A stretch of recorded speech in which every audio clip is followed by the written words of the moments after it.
Welcome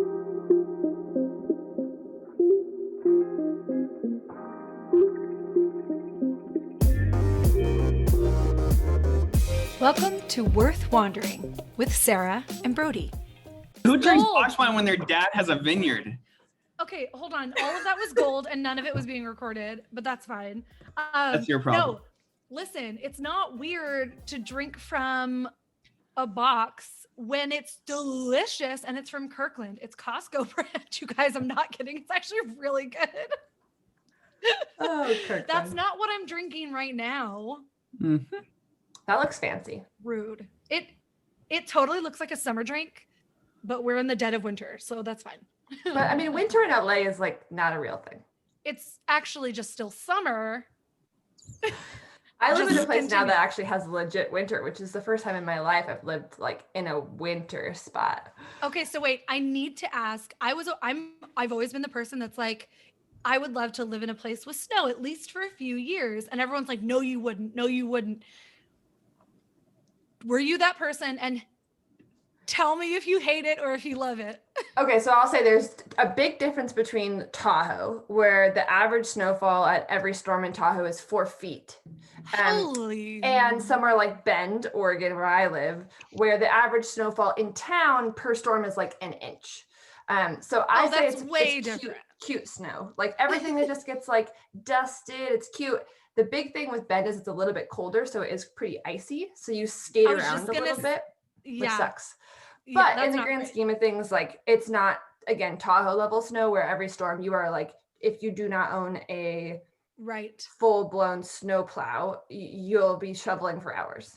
Yeah, hell no. So I like Bend. So the worst, I mean, hey, can you warn me when you take photos? The one that you posted of me, you, and Emily, I look like an idiot. I'm like, take a screenshot on your screen. Command-Shift-4, my friends. Yeah, you can do that. Brody. Do better, if you're on an Brody. Apple computer, Command-Shift-4, and you can actually drag it. I'm doing this instead because I'm a Can nerd. you just like, yeah, okay. Okay, I'm gonna do Command-Shift-4, and then I'll do Brody taking a picture of, anyway, fine. Wait, we should just all take a picture of each other right now. Let's do it. Everyone pick up your phones, take a photo of each other. Okay, She's like, what are we doing? Why are we doing this? Photography is it's my hobby, so. I know.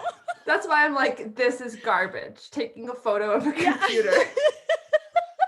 Literally my nightmare. Like, if my friends send me a picture of a website that they have photographed with their phone on their computer, they text it to me. In my head, I judge them. Okay, that's so gonna be me. I do that sometimes, so I'm that person. It's terrible, I know. Just take a screenshot. Command-Shift-4, take a screenshot. It's fine. You know what? Yes, if it's on my phone, I do that. Oh wait. No, on the computer. Command-Shift-4. Like, I know, but then it's like I have to email But don't it you to have you. to select like don't you have to select your area? Yeah, so there's two, like, too much. You can basically, it's like a box, like a text box. You can drag it to be the screen, to be bigger. Right, okay. Yes. And then you can airdrop it to yourself, like from But your Sam, if you have an Apple computer. I'd have to email it to you rather than just go, but down.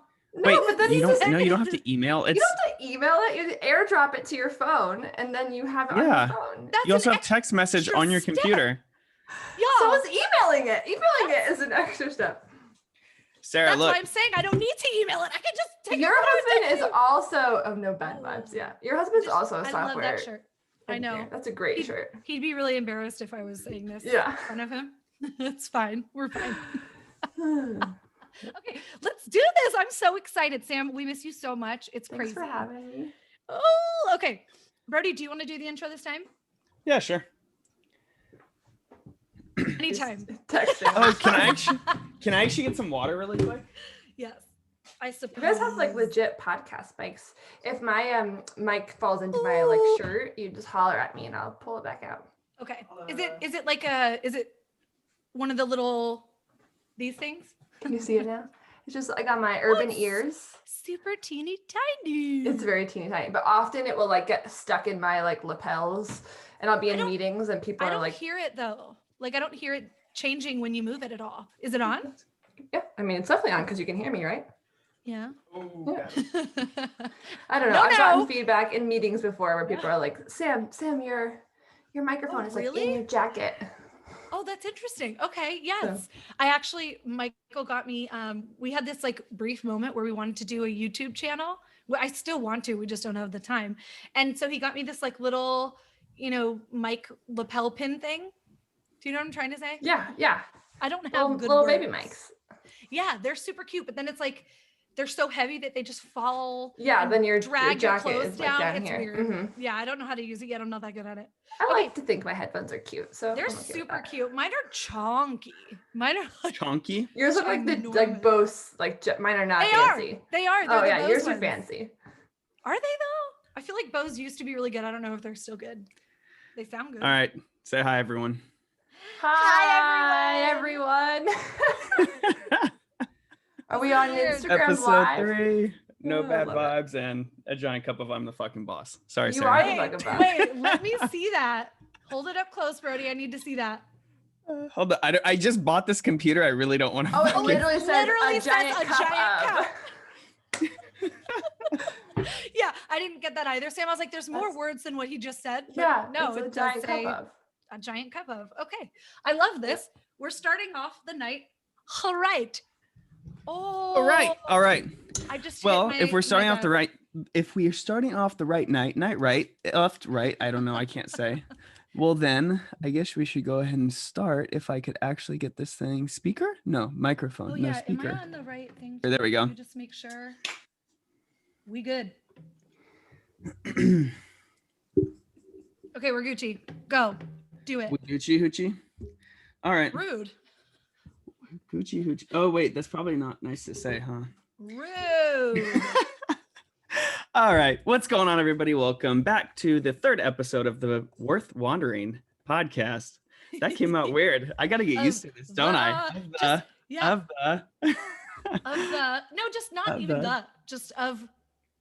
Well, I guess yeah. If you're no. podcasts, Well, you know what it is? you I'm can used say to that. saying the morning rounds. That's why. Yes. Mm-hmm. So, anyways, welcome back, everybody, to episode 3 of the Worth Wandering podcast. I'm Brody. I'm Sarah. And today we have one of the most amazing people we know, Samantha. How do you say it? Weald? Mm-hmm. Oh my God. I got it right. Or you wield a sword. A weapon. Yeah. Yeah, you wield the sword. So for a second, I actually really did think that we had Taylor Swift on. I'm just going to put that out there. Okay. So I didn't know what he was talking about until I was telling him earlier today, like, okay, we want her to talk about living a life. While you're talking about this, I'm going to pull up the picture just to share. Yes, pull it up. So I was saying like, okay, here's what we want Sam to talk about. We want to talk about, living a meaningful life and how do you live a life that you love? And she has all these amazing things that we should talk about. And he goes, we should definitely talk about the Taylor Swift photo. And I go, what the hell are you talking about? And then he pulls up and shows me on your Instagram, this picture of you with a braid. And I'm like, yeah, it's a beautiful picture. It's just her in a field with like this beautiful braid. And he goes, yeah, but the Taylor Swift photo, have you seen it? And I'm like, no, I don't know what you're talking about. And then he showed Sarah. me, I know, I'm like way out of the zeitgeist. But then he showed me and I'm like, that's the same photo. Like Taylor Swift stole that from Sam. I hope you're getting royalties for that. I stole it from her. My sister-in-law makes fun of me all the time if we're out and about. She'll just like shout to me like, Taylor, can I get a photo? So when you guys said that, it made me laugh because my sister-in-law Amy, she would All right. So funny. And it is like identical. It's such a good photo. So, maybe we'll post this on our Instagram. Do you think that screen sharing screws this up? No. Oh, okay. It'll record your screen share. Desktop, whiteboard, desktop. If you click share the individual There's an actual screen. share screen thing. Do I have to give you permission? Oh, here we Oh go. my God. Yeah, I just gave you permission. It should pop up. Oh my God, I just scratched my neck and it looks like freaking Halloween. It literally looks like nothing, Sarah. Okay. Oh, wait. While you're doing whatever you're doing that's taking forever, I'm so mean to you in the beginning of all these podcasts. Like, people think that we're actually mean to each other, but it's just our thing. We are. So what are you drinking, Brody, this time? Last time it was just a jug of rum. No, I'm just drinking a giant fucking cup. Wait, yes, of water. Perfect. Are you joking? No, I'm serious. I don't have. I'm out. I didn't plan appropriately. Rude. Okay, I know. Sam. Anyways, I can't screen share, so I'm just gonna post Sam, the picture what on are you- Instagram. Okay, that's fine. Sam, what are you drinking? Well, stay classy, my friends, and drink mango White Claw. Stay classy. What is it? Stay classy, Seattle. Which one is it? Oh no, San Diego, right? Stay classy, Stay San classy, Diego. Oh yes. You know, people are gonna be haven't seen mad that at me in for so screwing long. that up. Oh, and thank you for asking, Brody. Yes, I am drinking. So Sarah, what are you drinking? I don't have a name for it, but it is basically pink lady apple kombucha with vodka. Vodka. You guys Sounds don't wonderful. underestimate kombucha mixed with vodka and a little bit of fresh lemon or lime. It's so It's good. all right. You're feeding your digestive system. You're keeping it healthy, Hello. well balanced. Keep your sinuses clear. Yes. Oh, does that do that? See, I don't know anything about kombucha. yeah. I'm living life. You have to drink kombucha. The only thing I ever Kombucha. learned about vodka from the start was if you're really congested, you just take a shot of vodka and that clears you up real Really? fast. Yeah. Does it actually work? Oh yeah. Ooh. Yeah, I actually hate normally- vodka So personally. do So I. I don't do it very often, but I actually hate vodka so much, but with kombucha, for some reason, it like completely masks the vodka entirely, and then it's just like a little kick, kombucha kick. But I don't like the Kombucha actual kick. kombuchas that are made alcoholic because they taste weird. Anyway, I'm I weird. support that. I support that. Well, I Okay, think so what what we are we should talking probably. about? I know what we're talking about. I got this Oh, ready no. to go, girl. Don't. Okay, use some ready. If you fall out of that chair, you got a new chair. It did. Michael got I it like for it. Christmas for me. Oh, that's cute. Michael got a new chair. That's beautiful. It Nice was to it was steal one it of from those him. gifts that was like not what I asked for, but something he knows I need that I would never ever get for myself. He's basically telling me be healthier, and I'm like, have That's good fair. posture. yeah, because my posture's care of yourself. terrible. So he's like, please sit and stop complaining about your backache. We got that. We got that. And while we're on that being healthier, then we could actually probably talk about goals, guys. No, but for real, I think a good way to start this off is, since we haven't seen any of each other in a long time, Yeah. is to talk about what kind of goals we're doing for the year. Oh yeah, I like that. Sam, you go first. Really Also, good one. I think we need to have her just say a little bit about herself. Like, Oh, what do you yeah. want the audience to know about you before we get into your goals for the year? That's not a bad idea. I can start telling you who I am. So I'm Samantha. I live in Bend, Oregon. Hope you're not laughing about my name. I can't help it. It's just what my mom chose he's when I was laughing. born. He's just weird. I work in ed tech, so I work from home full time. I was pre-pandemic working from home full time with my husband. We live in Bend, Oregon. I just said that. And my my passion projects on the side are my photography, reading, and kind of running is a new thing. So I've noticed Yeah. that. I have my- too. It's So- very much influenced by my husband Ryan, but it's become a love of mine because I get to audiobook and read while I run. Yeah. Which is great. So just a little precursor for the audience. Brody and I are obsessed with Sam and Ryan, but we follow her Instagram religiously, and we're always super jealous of like these awesome things that her and Ryan do all the time. And I might also add 1000%. that Ryan is Michael's best friend. Ryan was with. Did you see what just Your happened hair's to my great. hair? Yeah. You guys. One Ryan- of Ryan's proudest points in life is like he was with Michael when he met Sarah. Yep. And then our other friend, Chris, he was with Chris the night he met Hillary. And I So think there was good. another person there. So Ryan's like claim to fame within his friend group is He's- that he was there the night they all met their wives. He's like some sort of. He's like a good luck real charm. Life Cupid. Wingman He's a good real luck charm. That's probably better. Yeah. Yeah. Yeah. Yeah, he was a trooper because Michael and I definitely ditched him and my best friend Allison at the time. So thank you, Ryan.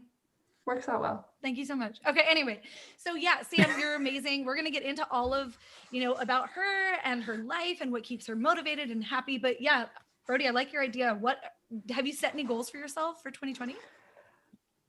I Same. haven't. Ryan and I talked about this the other day, and it's very unlike me. I'm very much a goal person, but I've just been really overwhelmed with like life for the last 11, 12 days.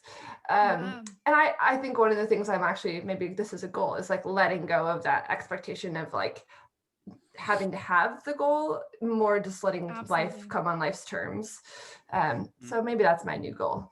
I value I think that's a good way to look at it. Yeah. And so instead of just trying to, wish and be hopeful, it's just saying And I don't yes think to the having a moment. goal is a bad thing. Like, not at all. One year, my goal was drink more water. And like that habit that I created, I think that was in like 2016, is a habit I carry forward with me now. I drink way more water. I'm way healthier. My skin is better, everything.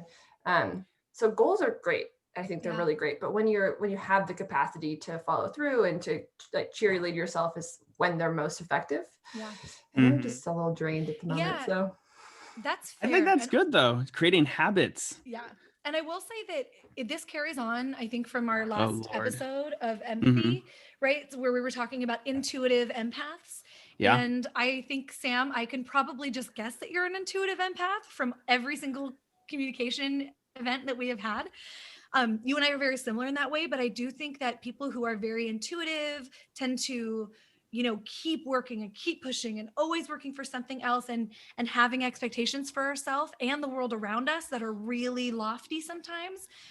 And I'm with you. Talking to my therapist, that was my, I guess, goal for this year too, was to stress less about all these things that I feel like I need to accomplish and actually be happy with getting through the day at some days, right? Like just getting through the day and my kids are alive and I didn't have a complete meltdown is like my new expectation. You know what I mean? Like, I get it. There is this idea of taking a step back, slowing down and letting, taking every day as it comes and allowing yourself a little bit of room and a little bit of grace. So I think that's also where we start learning to not worry so much about the end result and to start just kind of learning to enjoy the journey and the process of life more, which is just more living in the moment, I feel like. And I think that's something like I was thinking about it. Was it yesterday, today? And I think in my 20s, I worried so much about the end result and like where you were going to be. Whereas I feel like I missed out on like just a shitload of opportunities. I was telling Holly and I was like, you know what? Really need to just like for instance, she wanted to travel the world like in our 20s. And I was like, no, we need to do this and we need to create stability and blah, blah, blah. And now I'm like, I just want to go like get a Connex and get, 10 acres of land and go live in the middle of nowhere. Like I'm totally okay with that now. Like us too. It's just different. Yesterday, Michael was like, we could give it all up and just go like wax surfboards in Hawaii. And I'm like, is that what well, you know what's crazy? And that's what's crazy. That's totally okay though. Yeah. And also totally possible made from COVID. You could also like keep your job and go do that too, right? Like, well, especially because, like Michael works in tech as well. Yeah, it's a pretty privileged position to be in though too, to be able to say like, 100%. But I love that. I love this idea of just thinking about your life in a way that you've never thought about it before. Like, we could just give up our jobs and go wax surfboards and change fundamentally how I have always viewed my life and how it should be. Yes, because that was the other thing was that I was like, there's a whole fucking world out there of like craziness. And you're like, why am I stuck living in one bubble? Like, that's why I want to leave California so badly again. Yeah. Because I'm like, I've lived here a majority of my life. I moved away for a little bit, but then when Holly and I moved back, it's like, why are we back when there's so much out there? Like, we don't need to stay in one spot. Yeah. I mean, that's exactly how Ryan and I were feeling in 2018, basically when we sold our condo in Oakland, our loft in Oakland, and moved to Bend. For me personally, I've lived all over the place. I was born in California, grew up in Arizona, lived in Tennessee for a little while, moved back to California. And then even in California, my mom and I moved a lot. Every year or two, I was in a different house in a different city. So moving is like a fundamental part of my personality. I really enjoy the change. And my like 5 years in the Bay Area for grad school and then post-grad school and meeting Ryan and getting married, it was like the longest I've lived anywhere. So in 2018, we basically were having the same discussion of like, we're really craving something different than the Bay Area, than being in California. And that's what drove us to basically sell our place and buy a place in Bend. And here we are. So we're kind of living that dream a little bit. It's just Bend, Oregon might not be your dream, whoever you are, person. So why did you choose Bend? What was it about Bend? Had you visited there or like, do you know people there? Yeah, we visited a couple times before officially putting an offer on a place, but just visits like 2 or 3 days at a time. But did you just pick it on the map? we knew we wanted to be somewhere with good outdoor access. So like I mentioned before, my husband and I are big runners. Ryan's an ultra runner. He does a lot of, ultra running is anything longer than a marathon. I don't do that, but I run with him a lot of the time on his training runs. We really like just being outside biking, snowboarding, skiing, cross-country skiing, mountain biking, gravel biking, road biking, hiking, van life. You name it, we try it. We've done it. We've done alpine stuff. So we just wanted to be somewhere with good access to the outdoors, and we really wanted to be able to buy a house. So we sold our place in Oakland and we bought a house here in Bend for like $200,000 less than our condo in Oakland. Holy cow. And the house that we own here is brand new. We're the first people who ever owned it. We have a yard. It's like 3 bed, 2 bath, 1,600 square feet. It's just a normal house. It's not like fancy. No, it's so cute. But coming from California, I've been like, I just bought a whole house. It's not built in 1920 and is like needs to be renovated with $1 million worth of dollars. And doesn't have a $500 HOA either. Totally, yeah, no HOA, which we were paying an HOA in Oakland. We were paying the dog walker. We were paying to commute to San Francisco every day. We were driving to Tahoe every weekend, 3 hours each way, both ways. Yeah. Just really feeling like we had 2 feet, one in and one out of Oakland. Yeah. So I feel being in Bend, we've been really settled. And during COVID specifically, every day we're just patting ourselves on the back because it's just very different than being in a city, right? If we were in a city like your guys' experience or you are, we can go on a walk, we can go to the mountains, we can go on a bike ride. I can do 100 things in a day and not worry about COVID. Whereas if you're in a city, it's like, well, I can't go to the movies, I can't go out to dinner, I can't really go on a walk because the sidewalks are so crowded. I'm stressed out. So I mean, that's why there has been a total mass exodus of people leaving cities right now. And did you know in 2018, 680,000 people left the state of California? How many in 2020? Why 2018? I think that's just the last time the census was updated. We were those two people. We were two of those people. That's so funny. Because we moved to Bend in December of 2018. Oh my gosh, you've been there that long now? Yeah, 2 years, 2 full years. Whoa. Now here's the question. Are you going to move again? I mean, this is a constant battle between Ryan and I, because if it was up to me, like, yes, we would just go someplace else. Go live in Arizona for a couple of years. The hopper.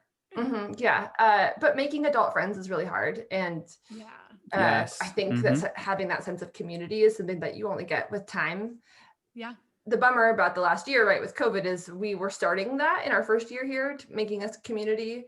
And then a lot of that's been put on hold because we're not going to our co-working spaces or to our coffee shops or out with friends for dinner like we were before. Yeah. We're being very COVID cautious, I would say. Yeah. So so moving right now is not on the table, but I think at some point I think you're at the best place you could be for COVID, being able to have so much nature around you and being able to really see the world. Like, I want nature. Yep. I can't find, so it's actually 650, it says in 2019. And I don't know. I know it probably haven't done 2020 yet. Yeah, exactly. Mm-hmm. Wow, that's so intense. It's a lot of people though. It makes sense though. I bet of those, a pretty significant portion came to Oregon. Yeah. Oh, absolutely. Oregon, Colorado. We lived in Southern Oregon for 6 years. I forget. And I mean, I can't tell you how many people that we met. Medford, Southern. It was us. Yeah. Besides Klamath Falls, it's the most southern portion of Oregon, and Ashland.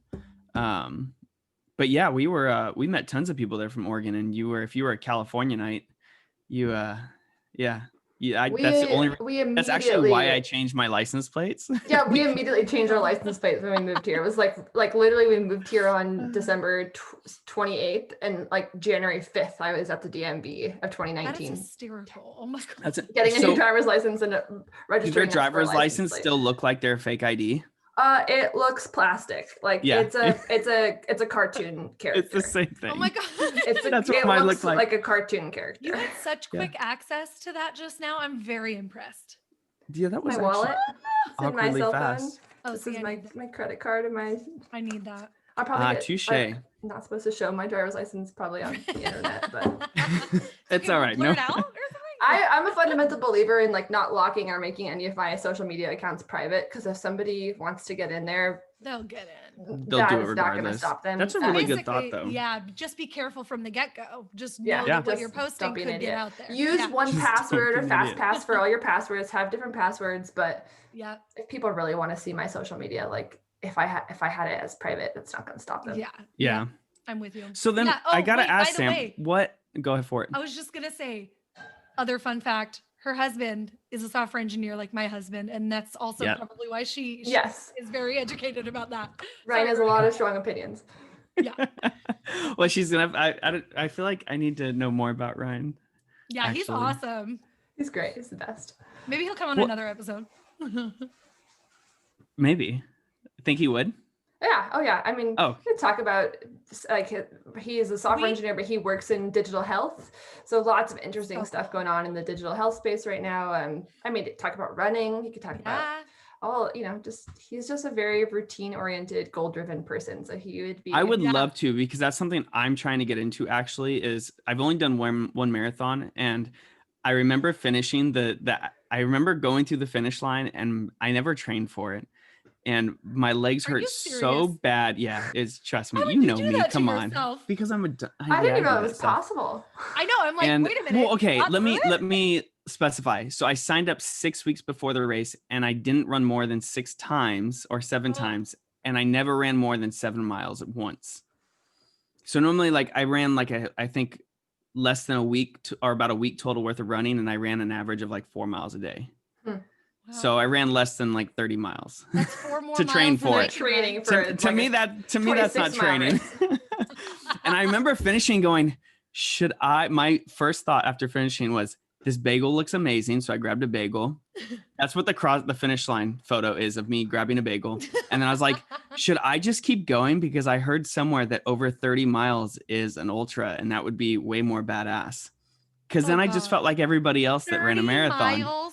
Okay, listen, now we're getting into run forest. So now run that's what I really want to have Ryan on, because I want to know more about ultra stuff. And actually, we'll reach out to him. I also want him to tell the story about who he was as a person in a romantic aspect before he met Sam, because he was so weird. And he's a weird person. By weird, I was like, he was just I would never let a girl sleep over, because I won't put this on here, by the way. I'm going to cut this out. This is just for us, because I don't want to say, but it was so sweet, because when he met Sam, it was everything changed overnight. And I was like, she's the one.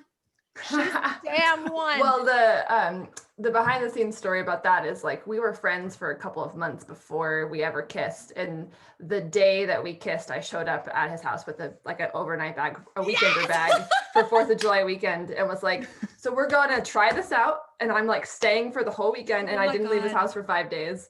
And that was the first time that we ever kissed. It was just my God, Sam. Yeah. That is actually super adorable. You guys are so perfect. We're good. We're just I got to push him a little bit out of his comfort zone, and he kind of tempers me down into reality. So yeah, you and I, seriously, there's so many parallels between you and Ryan and me and Michael, because we're the same thing. You and I are both extroverted and very opinionated. I wonder if that comes from the techie type people, because they're both techie guys too, right? Yeah, I wonder if there's something with that.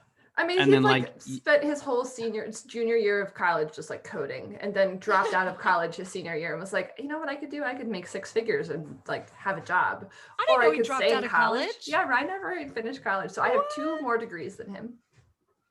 Damn, girl, get it. Got a master's degree, so. I only have 1 more than Michael. I need to step my game up. That's 6 more than me. But here we are. I don't know about you, Sam, but I make 10 times less than my husband does. Oh yeah, no, I make 1/3 of what Ryan makes. Yeah, nonprofit and teachers, we don't make much. It's called a partnership. It totally is. For a reason. Okay, so let's get to one of our first questions, Brody. Do you want to ask it, or should I? Well, so I was actually kind of curious. What was it? So when you guys decided to move to Oregon, how did you decide to make that commitment and say, you know what, this is okay. I can accept this, and that the change was okay, and just putting faith that because people moving and just dropping everything and change is that's a struggle. When I moved to Oregon to do a season of wildland firefighting, that was the scariest freaking moment of my life, because I was like, I've been in LA my whole time pretty much, minus a couple times. So it's like super scary like, moving. how did you just accept that though? I mean, I know you come from travel and stuff like that, but I'm sure you had to convince Ryan. For me, it wasn't super hard personally. I said before, I'm very much the kind of person who's just my life. My mom, my parents, I've moved around a lot. I've been a lot of different experiences.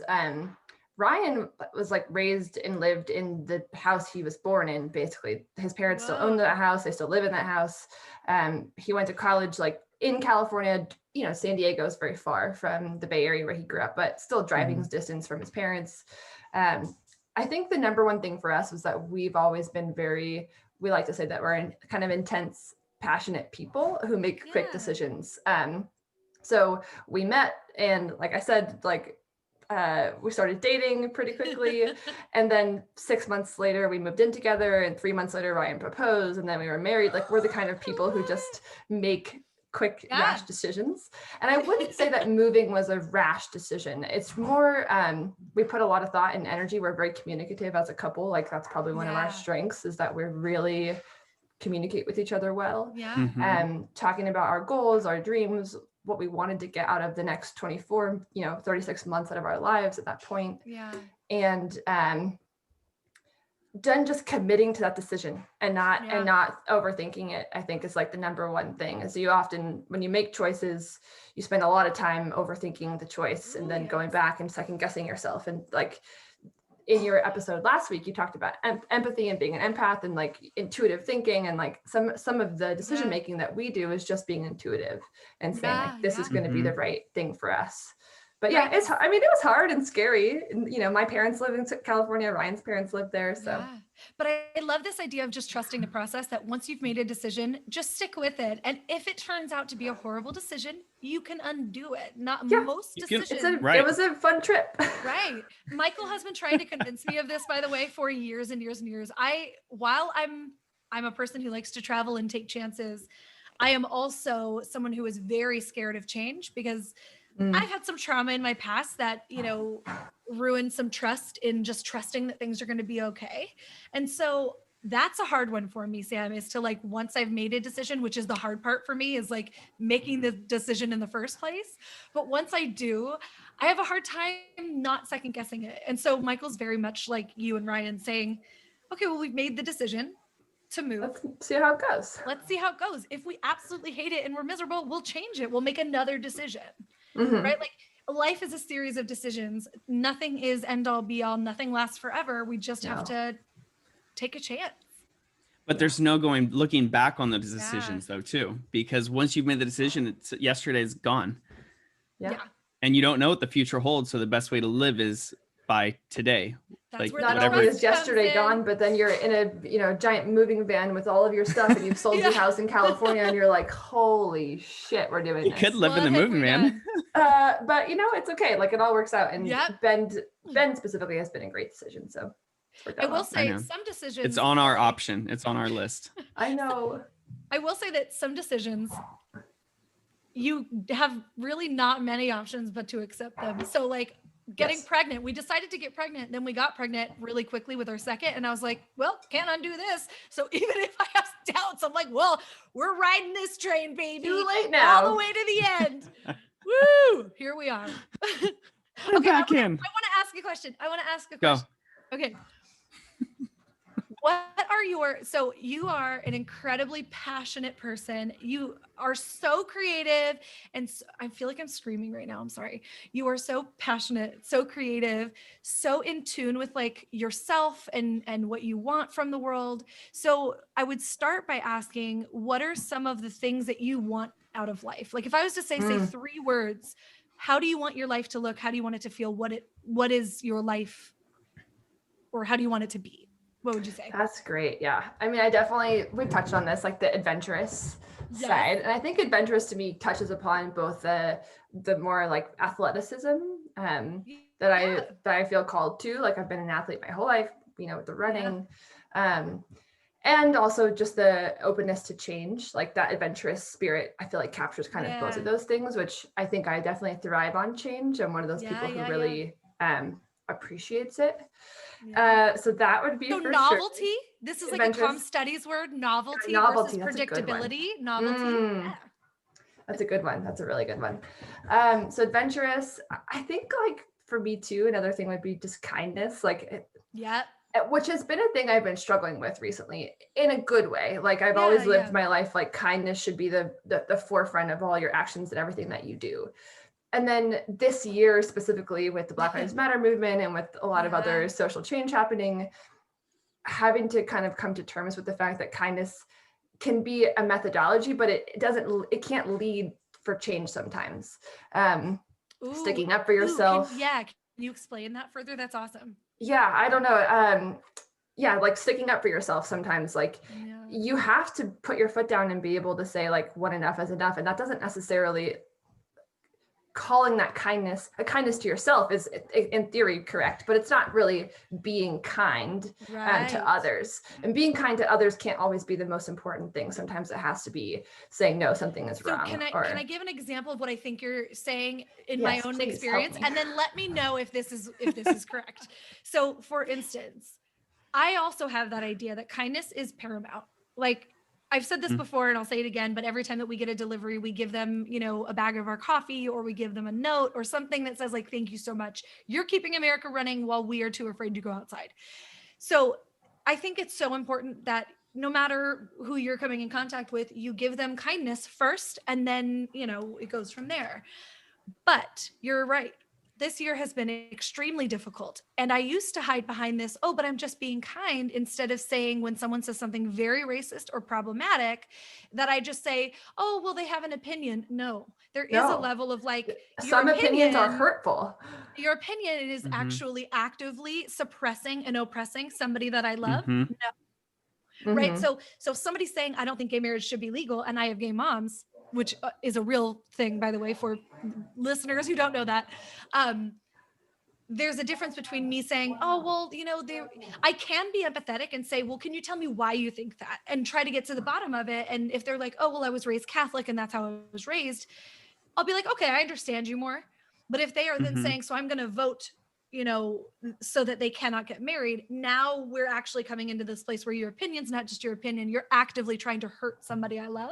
And now I'm not going to be nice or kind to you. I'm going to be kind to myself and say that I don't need to continue this conversation if it's not going to lead to something that is helpful or beneficial to either of us. Right. But I think that's where that's a really good point, though, because instead of continuing to engage in that conversation, you pull yourself away and withdraw. But what a lot of people are doing is instead they are now in turn using hurtful words and stuff like that in exchange to get their points across, instead of just saying, you know what, I don't agree with you. And I can see that this conversation is not going to go anywhere. And even if you don't agree with each other or come to terms, it's okay to have an educational conversation and agree to disagree, because that's totally allowed. That's the whole point of, I guess you could say American freedom of speech and stuff. Right. Argumentation. You're allowed to. Yeah. Right. Exactly. But that doesn't mean I don't have to listen. Also, exactly. Like you're allowed to have your opinion, but I don't have to engage with it, and I can decide to protect myself and those that I love to not engage. But then that also goes to like where judgment comes into play, and it's like kindness is a very, very keen like word to like, it's a good thing to live by. But at the end of the day too, is if you're judging everything that walks by you, then and you say I'm a kind person. You look at a homeless person on the street and say, oh, they're fucking filthy and they're covered in piss themselves or whatever. Yeah. Right. It's kind of hypocritical of you to say. You can't be a kind person, but then also judge everyone or be a keyboard warrior. One of my favorite quotes for life is a person who is kind to you, nice to you, but rude to the waiter is not a nice person. And I think that just like encapsulates everything you just said, Brody. It's like, you can call yourself whatever you want, but ultimately your actions are what define you. And again, I can go to every conversation with a sense of like de-escalation or with kindness in my heart. But at the end of the day, you have to have boundaries. And I think that's something I'm learning to kind of more become comfortable with this year. That's one thing we're learning for sure. 2020, if it's taught anybody anything, it's boundaries and perspective. Well, can I kick you all a scenario? Because this is so appropriate for what we're talking about. And I wonder what you would do in this scenario. So fart. my scenario, no, well, maybe, I don't know. Listen to it first and then tell me. No, so I have uncles who are in parts of the world. Sorry, let me start over. Was this in regards to what you were talking about last week? No. Okay. I don't think so. Mm-mm. Okay. No, my dad's, I'll try and make this quick. My dad's side of the family, they were, born and raised in Oklahoma. They live in still pretty conservative places. And on the day of the, voting day, election day, I don't know why I'm saying that weird, voting day, election day. I had sent a text just to do my due diligence as someone who calls himself an activist. I need to back that up with action in many ways. And so one of them was reaching out to people that I knew were in battleground states that are my family and saying, please vote for the party that is going to try and fix things and make it better and not do these horrible, horrible acts of violence and racism and sexism. You get it. And ultimately the conversation just got ugly immediately. And I wonder what you would do if you were met with, well, I don't want to vote for someone who's old and has dementia. And I don't know that what immediately goes to, you can immediately see the root of the problem. Right. So at that point, would you have said, this is a lost cause? I might as well just leave the conversation. But then even if I left the conversation, which I did eventually, what am I to do as somebody who's a family member to that person? Right. Like this is that place that a lot of people are finding themselves this year is I have people who are unwilling to protect people in my own family who will be hurt by the actions of a president who has run amok and done really awful things. And so what is my responsibility now? Do I cut them out of my life? Do I try to keep reasoning? Do I try, what is this? I mean, is there even an answer? What do you think, Sam? I mean, I err on the side of wanting to always engage in the conversation. So I'm definitely the kind of person who will DM people on Instagram when I see them posting stuff that I'm like, hey, let's reflect on what you just shared. And like, is it based in fact? And I will go out of my way to engage in those conversations, which my husband thinks is a waste of time. So does Michael. He's like, why do you even bother? And I'm like, that's what Ryan says. Because out of the 100 that I have a conversation with, one might. Yeah. And some people do, message back, and I'll ask genuine questions like, can you clarify what you mean by this? Or do you know what that person meant by what they shared? Whatever.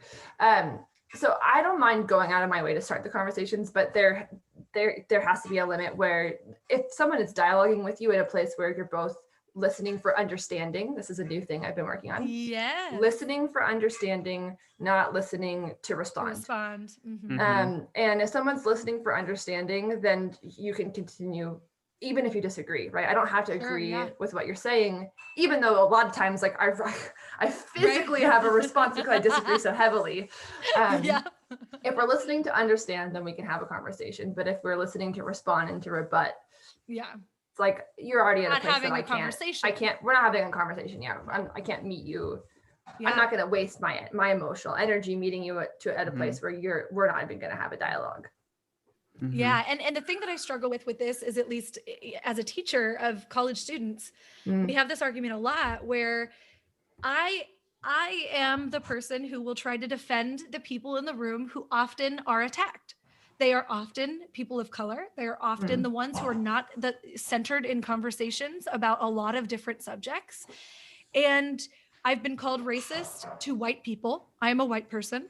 I've been called racist towards white people, and that I'm, an uber liberal who hates on Republicans. And that's just not what it's about. It's about that when there's an argument about race in my classroom and they're silencing the person of color who's trying to tell them their experience, and they're saying, well, no, that's not racism. I'm like, okay. You don't get to decide. You don't get to decide what their story is. But then I'm torn between, as a teacher, do I try to please everybody and try to, everybody's voice matters the exact same, which in some ways, I'm sorry, it doesn't. It just doesn't, because if we're having a conversation about race, the white person in the room saying racism doesn't exist does not matter more than anybody else's voice or this, do you know what I'm trying to say? It's really hard because I want to be equal. I want to find equity, but sometimes equity is not equal. It's giving someone else a platform more than somebody else who has never had that platform before. Well, it also depends on where you end that conversation. Oh, for sure. And I never say, like, I never call anybody out and make them feel bad if they've said something that's triggering to somebody else in the room. But I will say, let's think about what was just said and why that was upsetting to some of the people in the room, right? We try to deconstruct it, not like shame anybody or make them feel bad, but that is something that I've always struggled with. So Sam, I'm with you. That is a hard line of trying to. I feel like you're in an even tougher spot because the classroom is in theory a place where you get to practice, engage, question, discuss, say, well, you know, maybe they're saying something that they heard an uncle say, right? Someone else in their family who has a strongly held belief that maybe they're toying with having themselves. And then people who get shut down proactively, they cling harder, right, to that initial belief because they don't want to be, nobody wants to be called feel stupid or be wrong. Of course. And I'm not saying this is you. I'm saying this is where the state, as someone who works in education, who has a master's in education, who feels very strongly about the state of education, this is a really fundamental issue that higher education is having right now. Is like, how do we help students engage in these conversations, give them an opportunity in a space, but then also, again, have boundaries where you can't just call fire in a crowded room. Like there is and that's what I'm talking about. I'm not talking about, you know, that I want to silence white people's voices in a conversation about race. That's not, I'm glad that you mentioned that. It's not about that. It's about where's the line that we draw. You know, if somebody then starts saying the N-word, that's a line where I have to step in and protect my other students who are being attacked. So it's like, but then I'm seen as, you know, anyway, you understand. Well, I think there's trigger words. I'm sure that like in communications, you probably like use that you hear like, you know, it's, this doesn't exist or that doesn't exist. Okay, well, why don't you think it exists? Blah, blah, blah. But then if you say something else, you're like, okay, so we can continue this conversation. However, we're not going to use ABC or, you know, what it might be. You like, I mean, I'm sure there's control tactics to a conversation, but at the same time, if you're trying to control somebody in a conversation, that also looks bad as well. And I think people are just on edge in general, and we have this super divided society currently, which is just asinine to me because I mean, we're like we said before, we're all human beings in the end of the day. And sure, we might not agree on things, but when you become that divided, it gets really intense. And I think that's where you create, like Sam, you said, creating boundaries.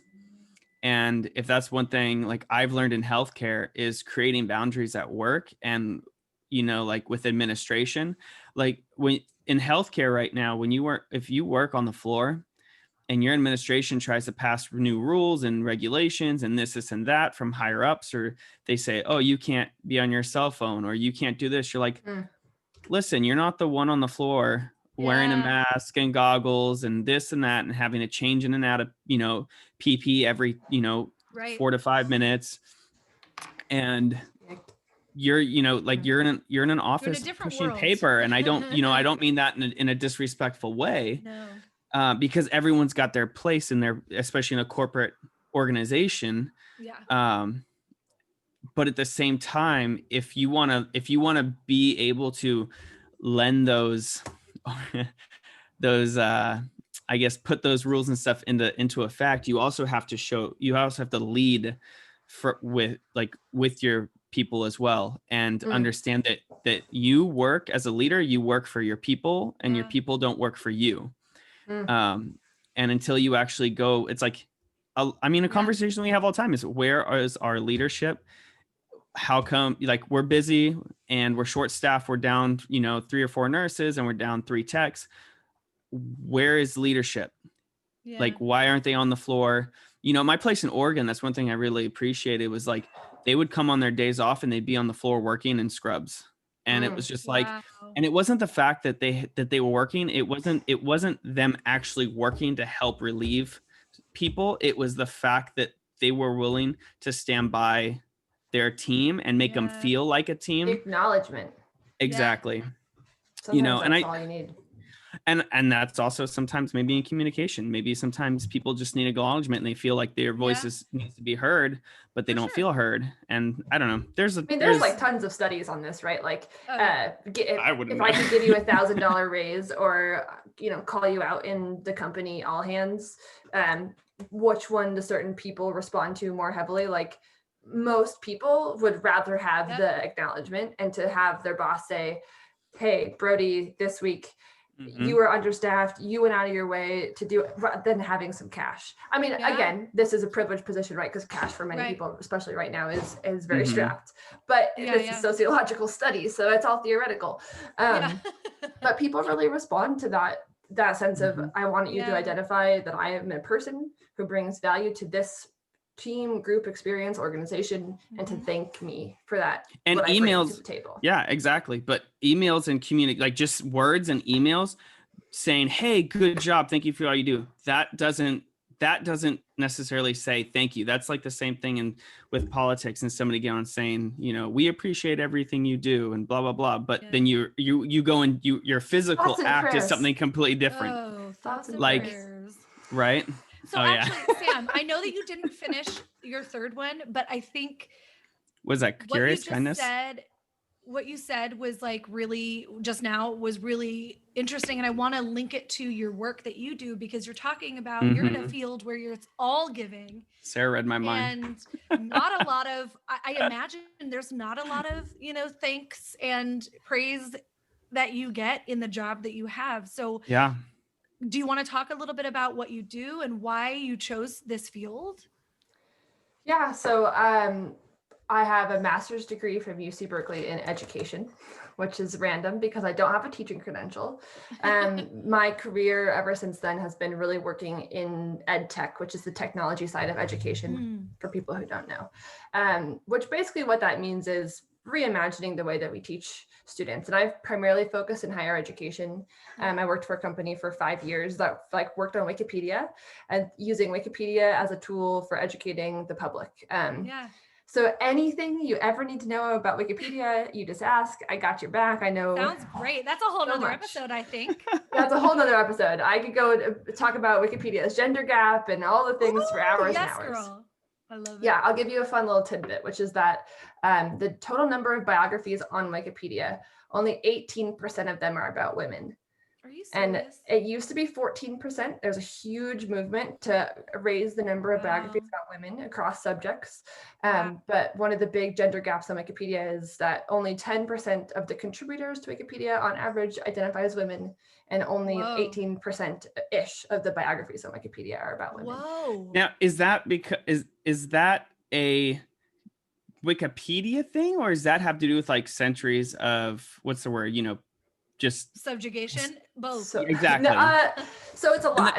Well, I guess and less articles from women out there in the world. Yes, women are underrepresented in published research. So Wikipedia has a lot of rules around what you're allowed to use as a credible source in order to basically create notability. And notability is what topic deserves its own article on Wikipedia. So you could be a band. Let's talk about Maroon 5. Maroon 5 is a band, has an article on Wikipedia. I love you. But like the random drummer who's not, the most famous person on Maroon 5, like he probably does have his own article, but you see what I'm saying? It's certain topics, there's a lot of research to back up the claims. One of the really things that came into the news recently was Donna Strickland, who did not have a Wikipedia article until she won the Nobel Prize. Are you serious? Someone had tried to create her Wikipedia article shortly before she won it, about 6 months before, but they removed the article because it didn't have enough reliable sources to back up the work. It's like, why is a person who's winning the Nobel Prize not able to have enough sources to back up the work that she does, but she's able to win a Nobel Prize?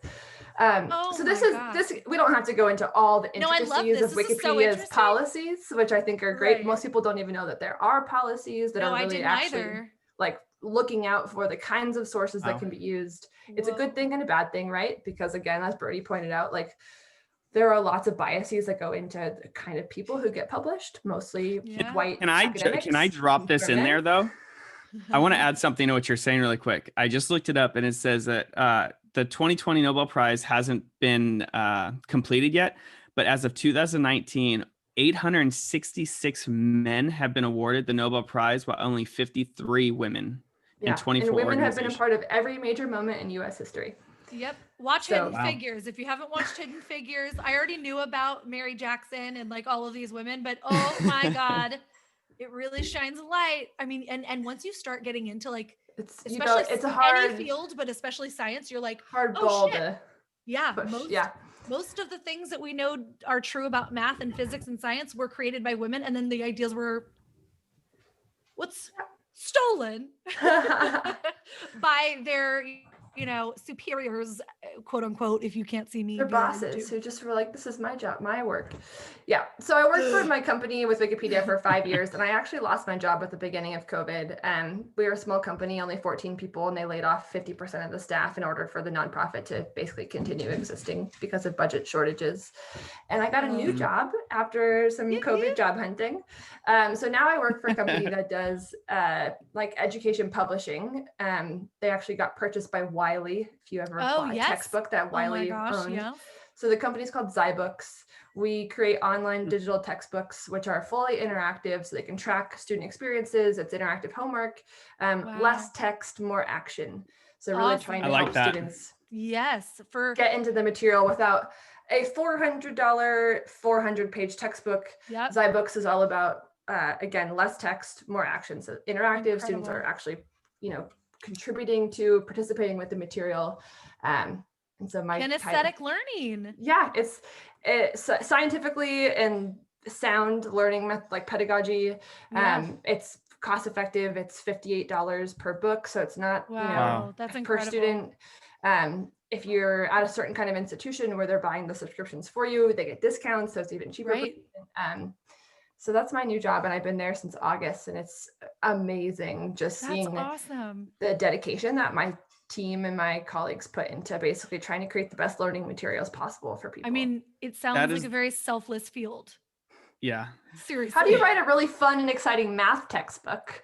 Let me tell you, you make it interactive and like you have all your examples be nursing themed, right? Medical themed. If you're talking about statistics, nobody wants to read a statistics-based textbook. Like, that's I think education needs to be like more like more, I guess, genred in general. I mean, it's like if you take some of the courses, like I'm doing prereqs for nursing now, right? And it's like if you take some of the stuff I'm learning and then you go to like an accelerated program, a lot of those places will dumb down and pull the meat and potatoes out of what they need and then teach it to, because it's applicable to what they're doing, whereas it's not applicable to this side or this other career field. And I think there's so much wasted space and time in both like teacher and students in like the education system when it comes to teaching.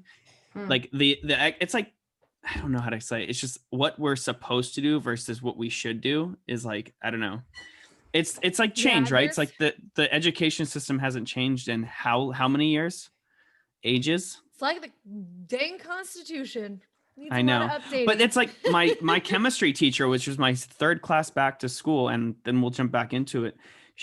I bought the textbook and it was $300 and something, and she goes, "What do you? Don't buy that. Go and return it." And I was like, "Oh, you sure? Like, I don't need this." She goes, "Absolutely not." She was 27. You put it on your syllabus. I'm assuming that you needed the textbook, and then she told you not to buy it. Correct, because she's required to buy SMC to put it on there. And here's what I learned that she flat out told us. She says, "You do not need a textbook for my class because you are going to be more hands-on and I'm going to do everything on the whiteboard and actually show you and have you demonstrate, because the wastebook is the waste, what I say, wastebook? The textbook. The textbook is a waste. Yeah. Let me tell you how I really feel. But she said that actually have to unless she's teaching from it, but she's not making you buy it. No. So, okay. Publisher. So she told us though, like, right, exactly. I'm like, I can have my students not buy a book, but if I'm teaching from a book that is supposed to be bought, I could get in trouble from the publisher. So one of the things though that was that apparently was she said was that a lot of professors no, who cares? One of the things the professor said too was that a lot of teachers use specific books and more expensive ones because they get kickbacks. Especially if they're an author. If they wrote it. Exactly. And and that was another thing she said. She says teachers will use their own books if they wrote it, because obviously it helps, which I get it. But at the same time, making students pay, $200-$300 for a book when they normally don't have the money, it's not. Anyways. My team and my boss has a lot of strong opinions about the failures of the publishing system on our students in America. Education is based on, I love you, Sarah, but to me, the education system revolves around how much money they still run like a corporate company. And it's how much money they can take versus teaching students. Oh, for sure. And I don't think it's definitely not on it because it's like a chain and because it's a business. It's not, I know that you know this, it's not on the teachers. The teachers are under a lot of pressure too. Like I get probably 50 emails a day from publishers trying to get me to use their particular book. I have always decided to just not even engage with that. I find a book that I think is appropriate and cheap. And now I can't remember what it's called, but there's like a free textbook online, like a whole website online that gives you free textbooks. Some of them don't have books that you need, but sometimes they do. And then I can offer that for free to my students. Mm-hmm. And while there's many teachers that are definitely like, yes, I'm part of this corporate system, I think most of them are definitely like, I want my students to learn. I mean, I know maybe I'm just speaking for me and my mom, like we are teachers who desperately care about the students. Like I go home and I think about all the students that are struggling in my class and how can I tailor the class specifically to them. I actually have a thing I give students the first day of class called an equity survey. And I ask them, they don't have to answer it if they don't want to, but I ask them things like, do you have, adequate transportation to school? Do you have enough money to buy the book? Do you have easy access to a computer and internet? Do you have, what kind of TV shows, music and movies do you watch, so that when I use media as an example, because I use it a lot of a concept, I can use a show that you like, that you can identify with, so that I'm not using just like white mainstream media. And when I say white mainstream media, that's like a lot of the media that's out there right now. And so I want to know who my student, you know what I mean? Like I want to know who my basic white girl who watches The Bachelor over here. So it's I watched one episode because you said you watched it, and I'm like, is this fake? And then I wrote her and she's like, no, actually, like it's a reality show. Like they follow them and there's probably editing stuff they do, but ultimately like they're doing that. Like they prompt people for certain conversations for sure. I would say that the big thing with me in my work right now is this, you're touching on this a lot, Sarah, which is this tension for faculty between wanting to give the students the best possible experience and wanting to give them an affordable experience. Exactly. And the conversation I hear a lot come up in my work is often I'm going for the free opportunities because it's better for my students financially, but it's not giving them the learning methodology that I would choose for myself or for them if it was not about money. Right. It's not the level that they want to be at. Yeah, I get it. I mean, free is like, money often does reflect quality. Not always, but there are often, it is. I'll tell you right now. General trend. Yeah, I will tell you right now that the textbooks that I'm using for comm studies are written by people in sociology, communication studies, and psychology that are famous for making these theories the theories that we know them to be. And I will tell you that the books that I use are not on these free websites. And they're from the horse's mouth, so to speak. They're from the people that we're learning these theories about. Yeah. Also, I want those people to be rewarded for their work, right? Like it's Absolutely. the capitalist system. Absolutely. Like I do believe that if you put in the time and energy. Absolutely. My mom wrote a book for comm studies, and I think that she deserves every penny because I saw her write it and she tore her hair out. It was so difficult. I remember her writing that book. You lived with us when she was writing the book, so you know how hard it is to write a textbook. But it is hard. It's such a delicate balance, and it is between we're wavering between capitalism and equity, and how do we find both? And it's really hard. So thank you for the work that you do, because that is hard work that is pretty thankless. But why volunteer work? What got you into that? Nonprofit. I just started. So my nonprofit career, just my first job out of grad school, basically, the nonprofit space is very unique, right? There are a lot of people who are very passionate, and that's where the magic is made, is in that space of passion, providing services at discounted rates, for cost rates, for free, that are trying to make a difference. My current job actually is my first for-profit company that I've ever worked for. So I officially work for, again, it's a publishing company now. Right. So it's different, but their whole methodology, like ZyBooks is the company that got bought by Wiley.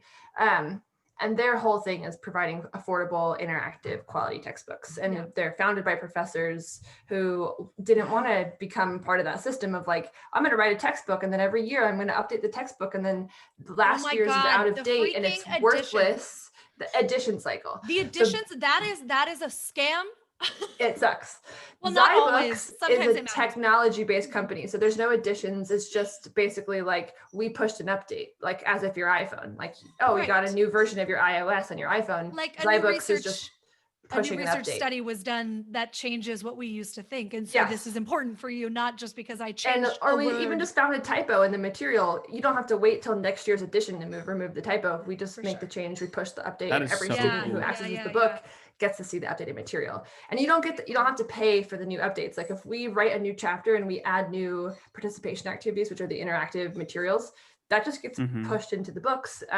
The student doesn't have to pay $15 more, $100 more to receive that new content. It's like, no, we took a look at the material that we were writing, felt like it didn't cover what was needed appropriately, built in the additional coverage, and that is now making our topic coverage more effective, which financially is a sound decision, because students who actually achieve their learning properly, go back to their universities, say they like the class, they like the book, they hire us again to help them with their next course and their next course and their next course, and they expand, they tell their colleagues. So financially, it makes sense to actually have students succeed. Yeah. Whoa. Who would have thought? What a concept. Right? Oh, sorry. I just knocked my desk. I don't know if everyone heard that bang. Okay.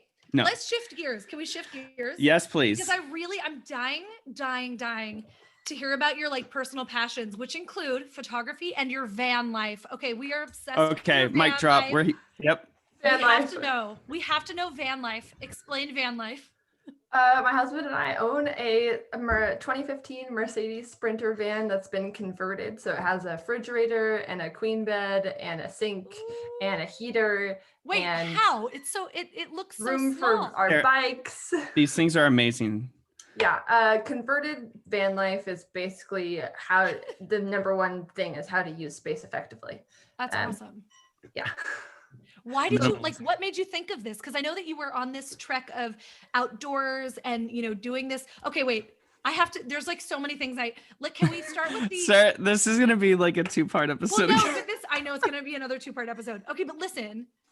I have a feeling that the van life is probably linked also to your newfound weekend routine. So let's walk through. And her all-found living of traveling so much as a child. Yeah. So you're correct. So basically all of this comes from Ryan my husband, loves a good routine. He is just the kind of person who gets up at the same time every day and has his routine where he has breakfast and goes to his desk at a certain time and walk the dog at a certain time. It's good to keep a routine during COVID when you're bound to go crazy at home. I am not as big of a fan of the routine. I really like getting out of my routine. I like the travel. So during COVID, where I was feeling claustrophobic and Ryan was feeling like very, very content, really. At home? Yeah. Michael too, he's like, I'm good. Yeah. The van I'm like, get me the fuck out of here. Is our compromise. It's our we get to go out for the weekend. In the summer, we were overnighting in the van where we drive out on Friday, come home a couple days later, sleep a couple nights. In the winter, it's all about long days. So we get up in the morning, we drive a couple hours, do a run, bike adventure, hike, sunset, whatever, drive home. And awesome. It really helps us meet all of those, both of our, Ryan's need for his routine, because that now is part of his routine, but my need for adventure. Again, calm studies thing, novelty, predictability. One person wants novelty, which is new and exciting and different, and the other person wants predictability. Yep. Those things they're called dialectical tensions, and we all have them in our relationships. And it goes well with my photography passion, which is what I like. Tell us. Yes, because the pictures you take when you guys are out there and the little videos, oh my God. Okay, I just have to say, Sam, I'm mad at you. Listen, I took so many photography classes, so many editing classes. I still struggle with photography and I love it. It's a passion of mine. Sam was like, hey everybody, I'm starting my like photography journey. I've always found it interesting. And then next week she was posting these photos and I'm like, is this from fucking Time Magazine and National Geographic? Because I swear to God, it's the most beautiful shit I've ever seen. Sam, I'm blown away by your just like natural talent for this. So how did you get into it? Well, I like to say I've always been a paparazzi of my friends and family. That's like the number one thing. This is true. Everywhere she goes, I can always count that I'm going to get some good photos from her. You're going to get some good photos. My baby wedding, shower. At your baby shower, at my wedding, our officiant like literally took a cell phone out of his pocket and was like, it's not a Samantha party if there's not a selfie to prove it, and like had me and Ryan like take a selfie at the altar. It was the best thing ever. Oh, I remember this. It was so cute. Yeah, it was the best thing ever. And then basically I just started taking it a little more seriously, bought a nicer camera, took some classes, signed up for what they call styled shoots, which is basically like staged weddings or staged elopements or staged portraits where you just hire a couple to come and pose for you and you get to practice. And that is where real couples, yeah. Oh, that's cool. Okay. That was where my photography like just got a lot better, right? It turns out when you practice at things, you're able to improve on them. Who would have thought? Who would have thought? You're breaking down barriers here. Practice makes perfect. It's not perfect first. It's not. Practice. Were these classes online? Or were they in person? Because some of the editing challenges, like the Photoshop Lightroom stuff, is mostly all online. But the styled photo shoots was like all here in Central Oregon. All during COVID, really, I was going to them. Like masks required unless you were the couple. Everyone was 6 feet apart. For photography, you don't ever really need to be like in someone's face with your camera. Yeah. You just have different lenses. Yep. You have a lens that's more zoom. You have a lens that's less zoom, and you're able to kind of get the effect that you want. So I had a really, again, lucky experience this summer in that I was able to really, especially after losing my job, like spend more time doing my photos. And then I just did a lot of selfies. Like I had to let go of a lot of self-doubt. I saw that journey. Setting up my tripod and taking pictures of myself. It's a weird thing, especially because you worry that the internet is going to think that you're just like obsessed with yourself, especially on Instagram, where a lot of people like are obsessed with yourself. And also like it's my life, so of course I'm kind of obsessed with myself. Like that's my job to be engaged in my own needs. There's an actual word for this where we tend to think that we are the center of our universe because we are. That's the only perspective we're seeing through, you know. 100%. So I did a lot of that, a lot of selfies. One of my other Taylor Swift, she had these like 2 buns earlier this summer, so I did like a whole photo shoot with myself in the driveway. Did the Taylor Swift photo shoot myself with the braid, with the album cover, which was amazing. Evermore album cover, if anybody knows. And then I did like 100 other photo shoots of just my camera and my tripod and myself. And you kind of blogged this journey so that we could see it on Instagram. And what I found so interesting is that you can see the difference from the first time that you took a selfie to now, and you look so much more comfortable and so much more self-assured. And so I wanted to ask you, was that an internal shift as well, not just an external one? You know, like you can externally look more comfortable with the camera, but do you feel like that exercise in taking photographs of yourself and turning the camera towards you changed something internally? I definitely can say yes, because the majority of my photos I take are of other people. Ryan running and biking, my friends in their lives, like you and your baby shower. I want to take pictures of other people. Like that's fundamentally why I'm driven to photography. Is I'm an extrovert. I love the connection. I want to be with others. During COVID, like that's really been stripped away, and I've just been having to sit with myself a lot. And I think that my self-portrait journey really mirrors a lot of that discomfort, that self-acceptance, that kind of joy of self. All of those things kind of show through, I think, in that journey. And that's, again, it's all related. It turns out lots of things in life are connected to other things in life. Oh my God, I know. You're seriously like dropping what a thought. Okay, so I'm gonna pose this to our listeners right now as a challenge. So for the next week, for whoever's listened to this podcast, I challenge Selfie you a to day take the camera. Yes. To take the camera, turn it around, and try to get a selfie of yourself, not with the duck lips or the tongue out or whatever, but a genuine like moment. Because we typically hide behind that. We do. We hide behind So funny true. faces, or like, you know, we suck in our chin a little, or I stick do out, it. You know. I am so I do uncomfortable. I do it too. I'm always like, not the duck lips. I know exactly how to smile so that I don't look like I have a double chin, but I challenge you all to do what Sam did. And it doesn't mean you can't look good. The whole point is to turn the camera towards yourself, to capture a glimpse of yourself that you feel like you are from the inside. And so I challenge the listeners to take this selfie of who you really, if you can capture your essence, and then hashtag worth wandering, hashtag worth wandering. Podcast. And we are gonna. Oh yeah, sorry. I'm gonna post one tomorrow. Please basically do. after we do this, and I'll try it too. All three of us will do it. I'm Try so it. uncomfortable with selfies. I'm so uncomfortable with selfies. That's the whole point of your own content. Your own challenge. I know. But I'm just saying, if I can do it, a lot of people can do it. The other thing that I will say is something I've been focusing with a lot this year too, is this idea of like being online as somebody, like you have a podcast. The whole goal of the podcast is you want people to listen to it. But what people are going to connect with isn't the like cartoon image of you guys doing the podcast. It's you as a individual human being who brings your own unique life experience. And on Instagram, as a marketing mechanism, people don't want to see, you know, inspirational quotes and pictures of mountains all the time. They want to see who you are and hear what you have to say and what your experience is. Think about the people that you follow, that you go to again and again. It's because they're sharing their actual lived reality. Authenticity. Authenticity. Okay. I have to plug this. It's not related to like this content, but it's the Bird's Papaya. For anybody who does not know who this woman is, her name is Sarah Landry. She's amazing. She's body positive. She is an incredible human. I think I follow her. You got to follow her. She's that person who posts her reality and it just resonates because she is just real with where she's at.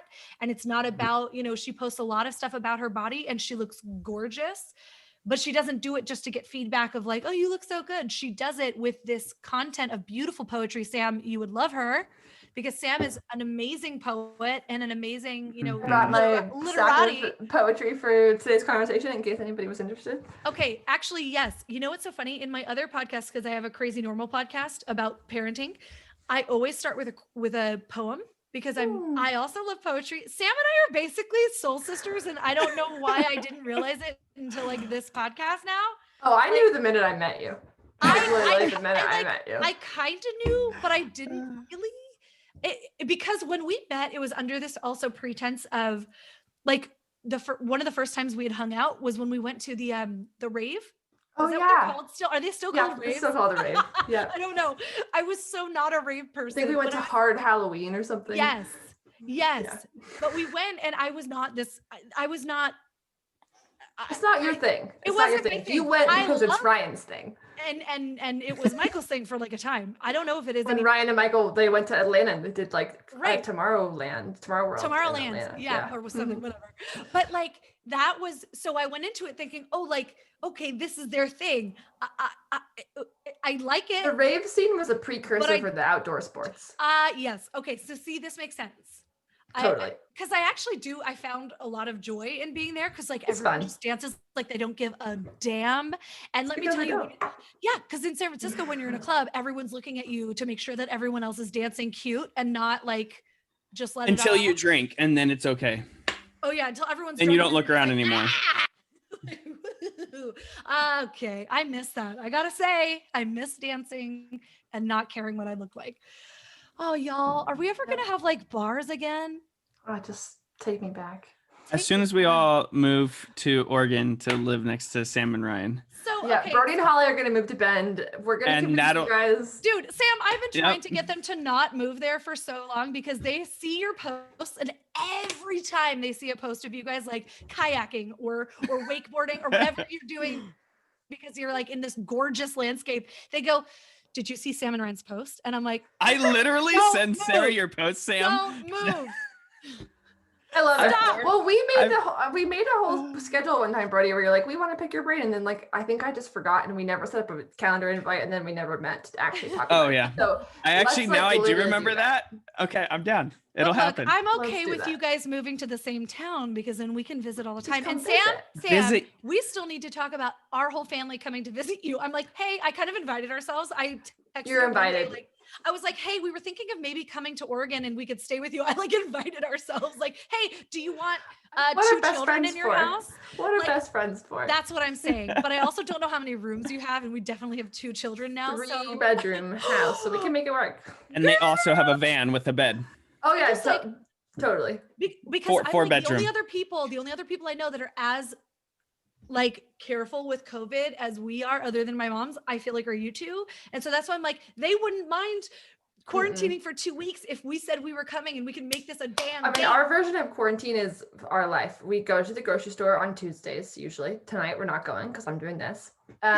We'll go to Wednesday, and then we don't see and we don't do anything else. That is literally we go our exact routine. We go on a run, but that's outside with we're not like at a bar. Yeah. The only thing we don't do in that scenario is we don't go to the store. We always get Instacart because we have to go to the doctor a lot for our kids. So that's the only thing that we switch out. But well, I also have both my vaccines now. So woo! Oh my what God. A star. And I'm super careful.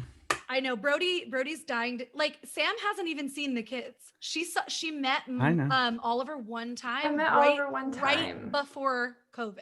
February. Right before COVID. Yeah. December. Yeah, it was around his birthday. It was like a week before his actual birthday party or something. We had just gotten back from Australia, I think. Yeah, I was in LA for a work thing anyway. Yes.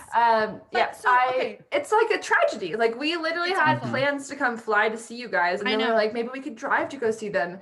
And then it was like, we're not going to drive 20 hours to maybe bring you COVID. Like that's just not a thing that we're going to do.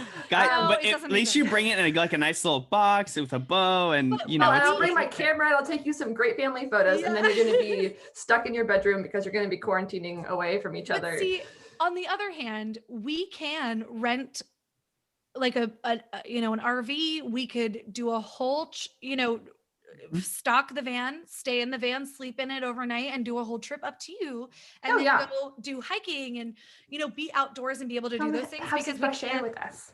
Yeah, and we can't do it in our town. It is too far gone to gain control, and you have to figure out how to live your life some way, but do it carefully. That's right. And that's all I'm going to say there. I'm struggling with this. Working as a healthcare provider. I know. It's too hard. Listen, what I want to know though is how the hell, because Sam's the happiest person in the world besides us. Besides us. I used to be so positive. I feel like I've become pretty cynical this year, but not really. I actually feel like I've become better. Okay, whatever. It's not about me. So I think that's a really good place to end, because I don't want this to be like 3 hours long. I want to have like a whole nother episode with you where we really deep dive into some things. So I think it would be awesome if I'm going to cut out me saying this, by the way, but yeah, I think if you answered this question, like kind of to sum it up, like how do you stay positive? Things that you want to tell our viewers, and then end with maybe with your favorite poems. Oh, that's tough. She's one. like, She's like, I brought 5 books over here, guys. If you want, you can end with a few. We could even she stacks like. Why don't we just do like a 3 or 5 minute ad episode of a couple of her poems, of her favorite ones, if she picked 3. Right. Yeah. Just Sam. read the like top 3 that you love. We can keep 2 in the episode, or 1 in the episode, and then 1 in the episode. 2 separate like little blurbs to rep this episode. Yeah, I love that. Oh wait, okay. I have a second, because you can cut this out. No, take your time. I love it. Yeah, there was one that you had posted ages ago. Remember, I wrote you and I was like, hey, where did you get this? Because I want to use it in my class. Oh, I don't remember that. You know what, Sam, while you're searching for this, because did we say this? Did we ask what? Who the better cook is in your house? That's easy, because I don't cook at all. Yeah. So easiest answer ever is my husband cooks me 3 meals a day, every day. And he's an amazing cook. Are you serious? That's incredible. And when I used to commute to the office, he would pack my lunch for me in my Tupperware. Oh my God, are you serious? He's the cutest thing to ever live. Yeah, he's adorable. His love language is definitely to receive is time, but to give is acts of service. Very much. Sam, did you read the love languages? Oh yeah. Yeah, we're gonna talk about that next time. Fun fact. Okay, actually, that's I'm gonna shamelessly plug my other podcast right now. How do you spell languages? L-A. There we go. I figured it out. Jesus Christ. So I'm shamelessly plugging my other podcast called Crazy Normal. It's specifically about parenting and postpartum depression and like all these different things. But there are 3 episodes called Relationship Training 101, part 1, 2, and 3, where I have my mother and my grandmother, both comm studies professors like me. And we talk about love languages and conflict styles and dialectical tensions, basically how to have really good relationships. So if you're interested in any of those things, I'm sure we'll talk about it on this podcast too. But it's one of our episodes that are lined up. Yeah. And there's already 3 episodes that are done about it. Go to Crazy Normal, not the Crazy Normal podcast. That's a whole different thing. There's men on there. I'm not a man, but anyway. Yes, she is. The fuck? Like, why? How do I get here? Go to Crazy Normal. And you will see episode 1 or part 1, 2, and 3 of Relationship Training 101. Check it out. It's really good. If I do say so. Awesome. And I'm just going to go ahead and plug myself. Hey guys, I'm Brody Holscher. Go ahead and follow me right here. Right. Oh wait, here. No, I can't get that high because I'm actually I should plug this shirt that I'm wearing, the No Bad Vibes shirt, the 80s edition. Are we going to give that away for our second giveaway, Brody? I sweated in it already. I can put it on OnlyFans. Spat out my drink through my nose. Brody, no, not the one you're wearing, you goon. I thought I was gonna start an OnlyFans and put this up. I don't get it. OnlyFans? Yeah, it's like that stupid sex appeal thing that like people go on, put like their used clothes and nude photos on. What the hell are you talking about? I've never heard of Google it. What is there was a joke going around that when Trump got kicked off of Twitter, he created an OnlyFans account. Okay. Oh man, my laugh is really too much sometimes. Okay, so wait, hold on. Listen, did you guys know I talked about this in my season 2, episode 1 of Crazy Normal? I did not put on deodorant. You guys know that's disgusting. Thank you for that. Actually, I didn't either. Oh yeah, that's Sarah's head is in her armpit, guys. Okay, no, listen. Did you know that Chris Evans accidentally leaked a nude photo? I saw that. I did see that actually. I didn't see the photo, but I saw that he accidentally. No, wasn't it in a Hemsworth brother? No, it was Chris Evans because then apparently he used it as an opportunity to get people to vote. That's great. That's pretty savage. How did I not know that happened? Also, like UFO photos were leaked. You guys, not leaked. They were actually put out there by. Yeah, there was a thing today. 278 something like UFO photos or secret files were dropped today, apparently. Y'all, and we're so distracted with COVID that no one no. I need to look into that. Yeah, right. I know. I was skeptical as fuck too, and then my cousin's like, "No, this is a real thing." And then I looked it up, and it's real. Okay, I haven't looked up the actual whatever. I'm ready now. Okay, are you? She's ready. Okay, so, but do you want to answer the question first? Like, how do you stay so positive? Brody, ask the question again, just so we can get you on, sounding more. I want you to ask. I've been asking too many questions. But that's what I was going to say. Based on what we were talking about, Sam, was that how the hell do you stay so positive and inspired and motivated? Yes, motivated. Besides mango White Claws. Great question. Also very helpful. I think again, a big thing for me this year has been actually letting myself feel the sad. I like to say I go around the world saying I'm a happy person. Like that is fundamental part of the way that I view myself is that I try and bring joy and happiness to every work meeting and personal interaction. You definitely do. You are. She is one of those people that literally brings sunshine everywhere she goes. It's crazy. But it's also literally totally a realistic human experience. I'm like emotional just hearing this. I know, he's obsessed. But I think for me this year has been acknowledging that it's not realistic to be happy all the time, and I think a few things work for me. Giving myself space to feel the sad so that I can be more capable of being happy. I love that. Acknowledging when you're struggling, communicating it to your partner, to your friend. I, went on a walk with Ryan a couple weeks ago where I was just crying, and I was like, I'm just really sad today. And I just have to be able to be sad sometimes, even if I'm a happy person. And also that it doesn't need to be on anybody else to fix it, or even it's on me. And the things that I do to fix it is I go on walks. I love being with myself. I'm definitely an extroverted, like an introverted extrovert, in that I recharge with myself. I'm an only child with divorced parents. Being alone is a thing that I really cherish and crave. Reading. We didn't even talk about reading and books. I know we have so much more to. You're definitely gonna. Oh God, I keep hitting my microphone. You're definitely gonna be on this show several times. Poetry. We have so much to talk about. Poetry helps me a lot. Put a framing around difficult emotions and experiences. But then also just like, I think I'm a really, really big proponent of, like, at the end of the day, that you make your own choices and how you face the world every day. You can wake up and you can choose to be angry. You can choose to be frustrated. You can choose to be happy. And that's really oversimplifying, like a lot of people's lived experiences who struggle with stress and anxiety and other things and that are out of your control. But there is personally. Sorry, go ahead. No, that's okay. That's just like how I try and wake up every day is like, I get to choose the way that I face the day. And I think that's so beautiful. I just want to say really quickly, just to the part of like, everyone's lived experience is different. And you're totally right. Like, some people who are born into privilege and are, wake up every morning with knowing that they're going to be able to eat and pay for their, living situations.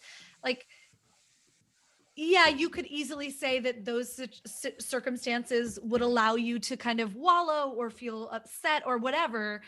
But speaking as somebody who does actually have anxiety, depression, OCD, intrusive thoughts, like all of these really tough things to live with, there's still an element of what you're saying that, yes, I can't change the fact that I have mental illness, but I can do what you're talking about, which is in the morning. And it's actually a practice that therapists tell you to do, which is find gratitude. So I can wake up and I can choose to let the thoughts completely overwhelm me, or I can say, no, I'm going to be accepting today. Thus, I'm going to choose to be happy in the long run, even if right now I feel miserable. And even in the moments that you can, right? Find your moments of joy, even if it's within the crazy. Exactly. That touches upon both my parents are sober. They're in AA. My mom was a meth addict my whole life. My dad was an alcoholic. And the serenity prayer is like so cheesy, but is my favorite thing. Yes. I said it yesterday when I was losing. Yes. Yeah, it's the best. It's such a simple, it's a simple phrase. God grant me the serenity to accept the things I cannot change, the courage to change the things I can, and the wisdom to know the difference. It is one of my favorite as well. And I literally, even if you don't believe in God, just get God out of there and just say, like, no, really, universe, self, I friends, said this to family. myself. I said this to myself yesterday when I was about to lose it and, snap at my kids and like just start falling into a ball crying. And I'm just like, I can do this. I could do this. Right. Like, let's just make a choice to get through it. I love that, Sam. Thank you so much for sharing just your perspective and your portion of this, tiny / giant world, and for being with us today to do that. And I know that we have so much more to talk about, but I think we should close out today, Brody, with her doing a poem. What do you think? I couldn't agree with that more. That wasn't scripted at all, you guys. I have a few. Stupid. I can do How to Triumph Like a Girl by Ada Limon, which is one of my all-time favorites. Yes. If you haven't heard it, it's amazing. I haven't. Or How I Go Into the Woods by Mary Oliver, which are Oh my God. I love that one so much. Okay, do both. Do both. Okay. Do both. So How to Triumph Like a Girl by Ada Limon. I like the lady horses best, how they make it look easy. Like running 40 miles per hour is as fun as taking a nap or grass. I like their lady horse swagger after winning. Ears up, girls, ears up. But mainly, let's be honest, I like that they're ladies, as if this big, dangerous animal is also a part of me, that somewhere inside the delicate skin of my body, there pumps an 8-pound female an 8-pound female horse heart, giant with power, heavy with blood. Don't you want to believe it? Don't you want to lift my shirt and see the huge beating genius machine that thinks, no, it knows it's going to come first. Okay. That is so good. You know what's hysterical, Sam? That's the one. That's Oh, the is that one the that one? I saw you post, and I said, "Tell me where to get this." And so Tell me I where actually to Ayla Lamone, used she's it. amazing. I used it in my performance of literature course, and a young man did that poem. He embodied that poem, and I was like, "This is the most amazing thing I've ever seen." That's so good. Okay, That's so now amazing. I think it's perfect that you started with that one and you end with Mary Oliver, because Mary Oliver is like my soul sister. I want to see. Beautiful. I hope this one makes Sarah cry because she's cried on 2 episodes now. I know. I haven't cried this episode yet. I could finish with one of my poems, which Yes. Okay, that would be better. We're just having a poetry reading, so do Mary You Oliver. can cut then do out all yours. this. I'll do Mary Oliver. So this is my favorite Mary Oliver of all of them. Okay, maybe not my. It's a lot. She's amazing. How I go into the woods. Ordinarily, I go to the woods alone, with not a single friend, for they are all smilers and talkers, and therefore unsuitable. I don't really want to be witnessed talking to the catbirds or hugging the old black oak tree. I have my way of praying, as you no doubt have yours.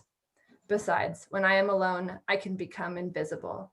I can sit on the top of the dune as motionless as an uprise of weeds until the foxes run by unconcerned. I can hear the almost unhearable sound of the roses singing. If you have ever gone into the woods with me, I must love you very much. That is seriously. Why is it so beautiful? Yeah, Mary Oliver, she's great.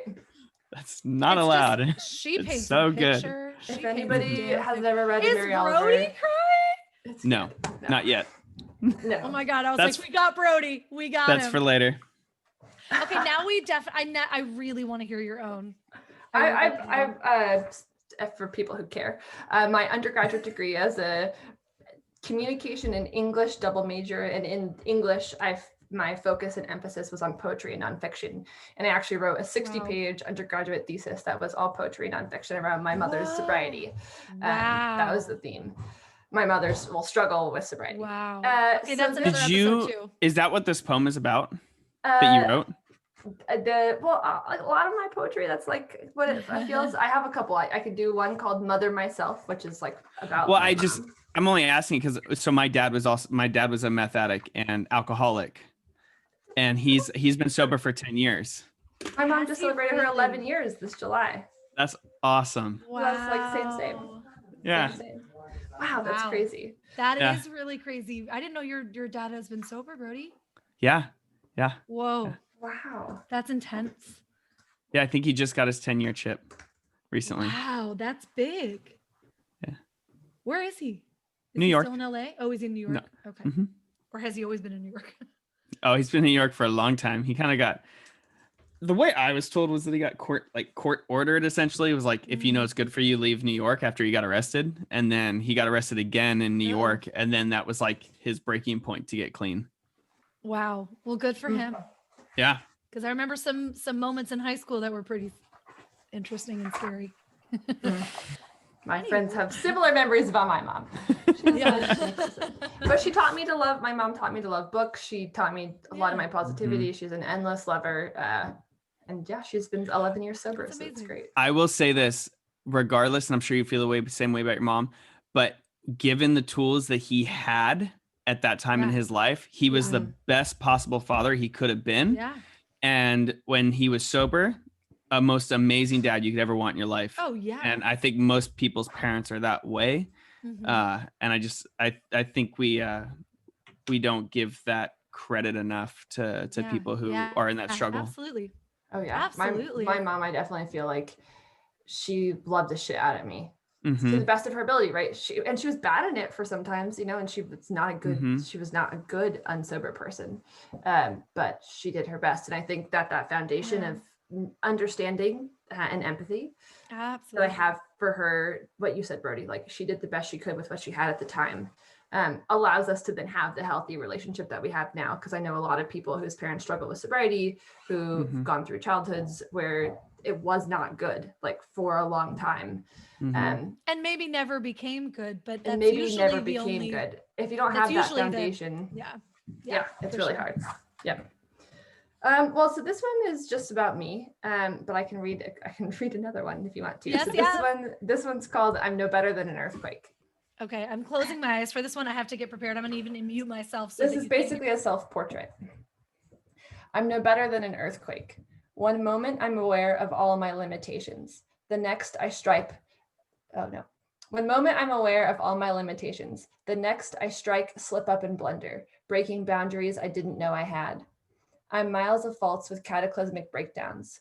Transformed, displaced, subdued. I'm a longitude girl with transverse ranges, serpentine eyes, and poor filtration. I am the San Andreas, full of faults. My rifts run deep in the Arizona soil, splintering into eager fingers of California clay as they traverse the desert of my life.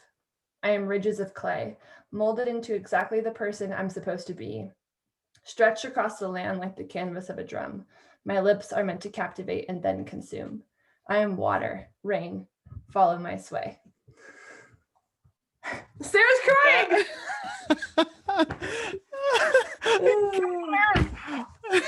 I wrote that for my thesis in college. Okay, so that Sarah's like, that happened. Holy shit, Sam, I love you. I'll send it to you. You can read it. That was so holy shit. Amazing. Thank you.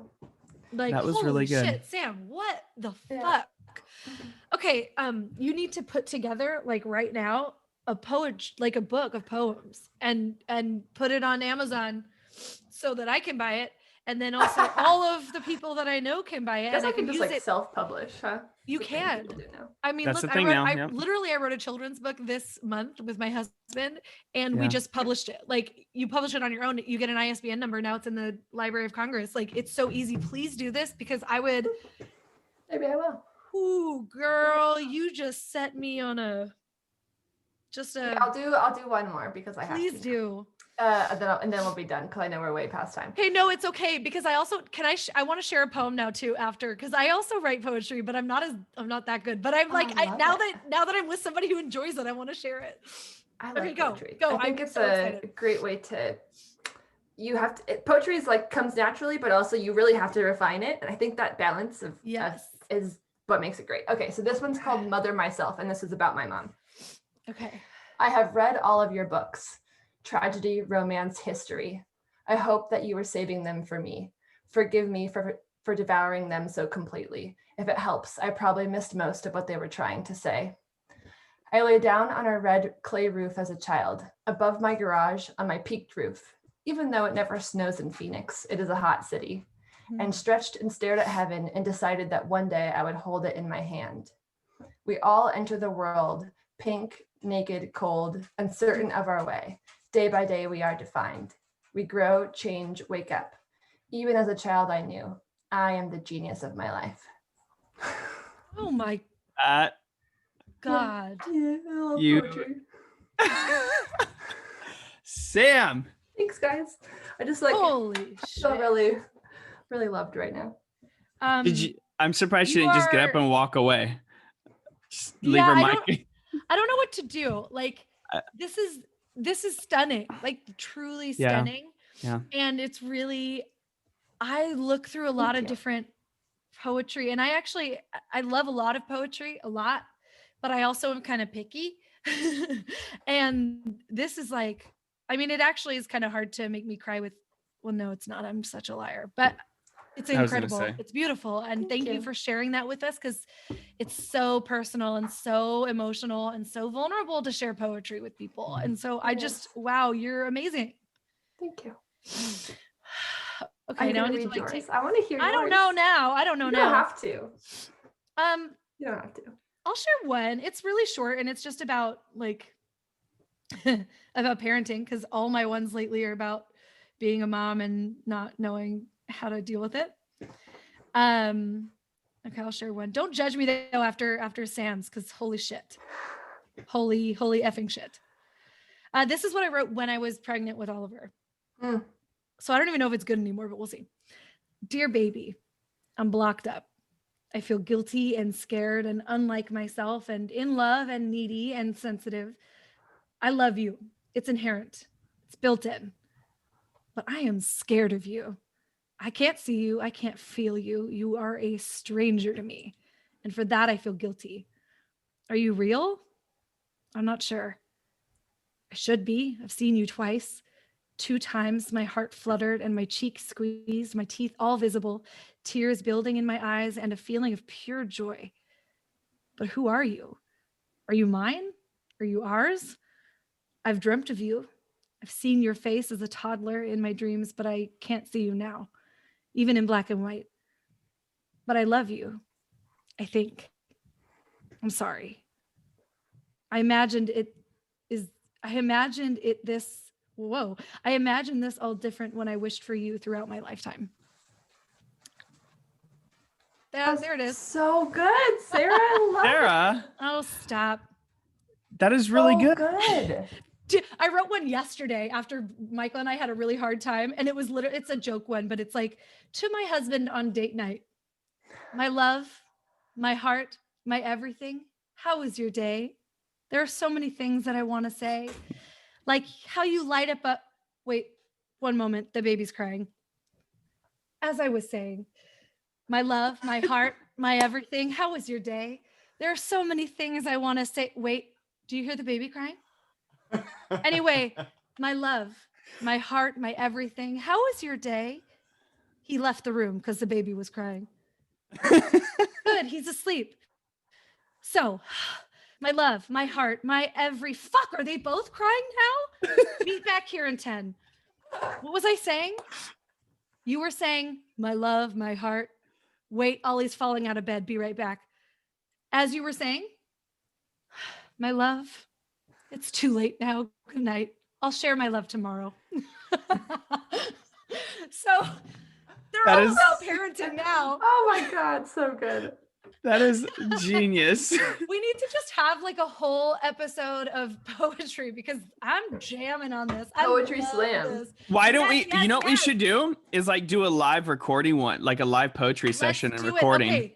So you know that, I don't know if both of you know this or you remember this. I know that you like had known about it at some point, but when I was in my master's program, I was the co-director of the performance ensemble, which was the group of, performers that did performances about social change. And we all like wrote pieces, and it was mainly about race or gender or sexual orientation or those types of things. And why did I bring this up? Oh, the whole point. It's our poetry slam that's coming up. We wrote poems. And actually, Sam, okay, because I have you and we never get to really talk like this. Can I read you one more poem? Would you guys hate me? It's my pride and joy. It is about my own personal sexual assault. So it's really heavy, but I want to share it with you because the whole reason that I'm telling you this is me and one of my really best friends, Swoop, and another friend, Casey, we all wrote, these pieces of work that are incredible. And so I'd love to get you and them, and we can just do like a whole episode of just poetry. I would love that. It would be incredible. I would rock my socks. Because you are just like on a whole nother level, Sam, and I didn't know. Because you always share someone else's work. I knew you were a good writer. Like that is clear because it's a lot easier to share someone else's work than it is your own, It is, because there's a lot at stake when you're sharing your own work. Okay, Brody, I don't even think you've heard this one. Probably not. I'm really scared. Ha ha ha. I don't even know it's the most recent one. Just say it. Okay, no, I'm trying to find it. Okay. There's this quote. My favorite movie is Secret Life of Walter Mitty. Such a good one.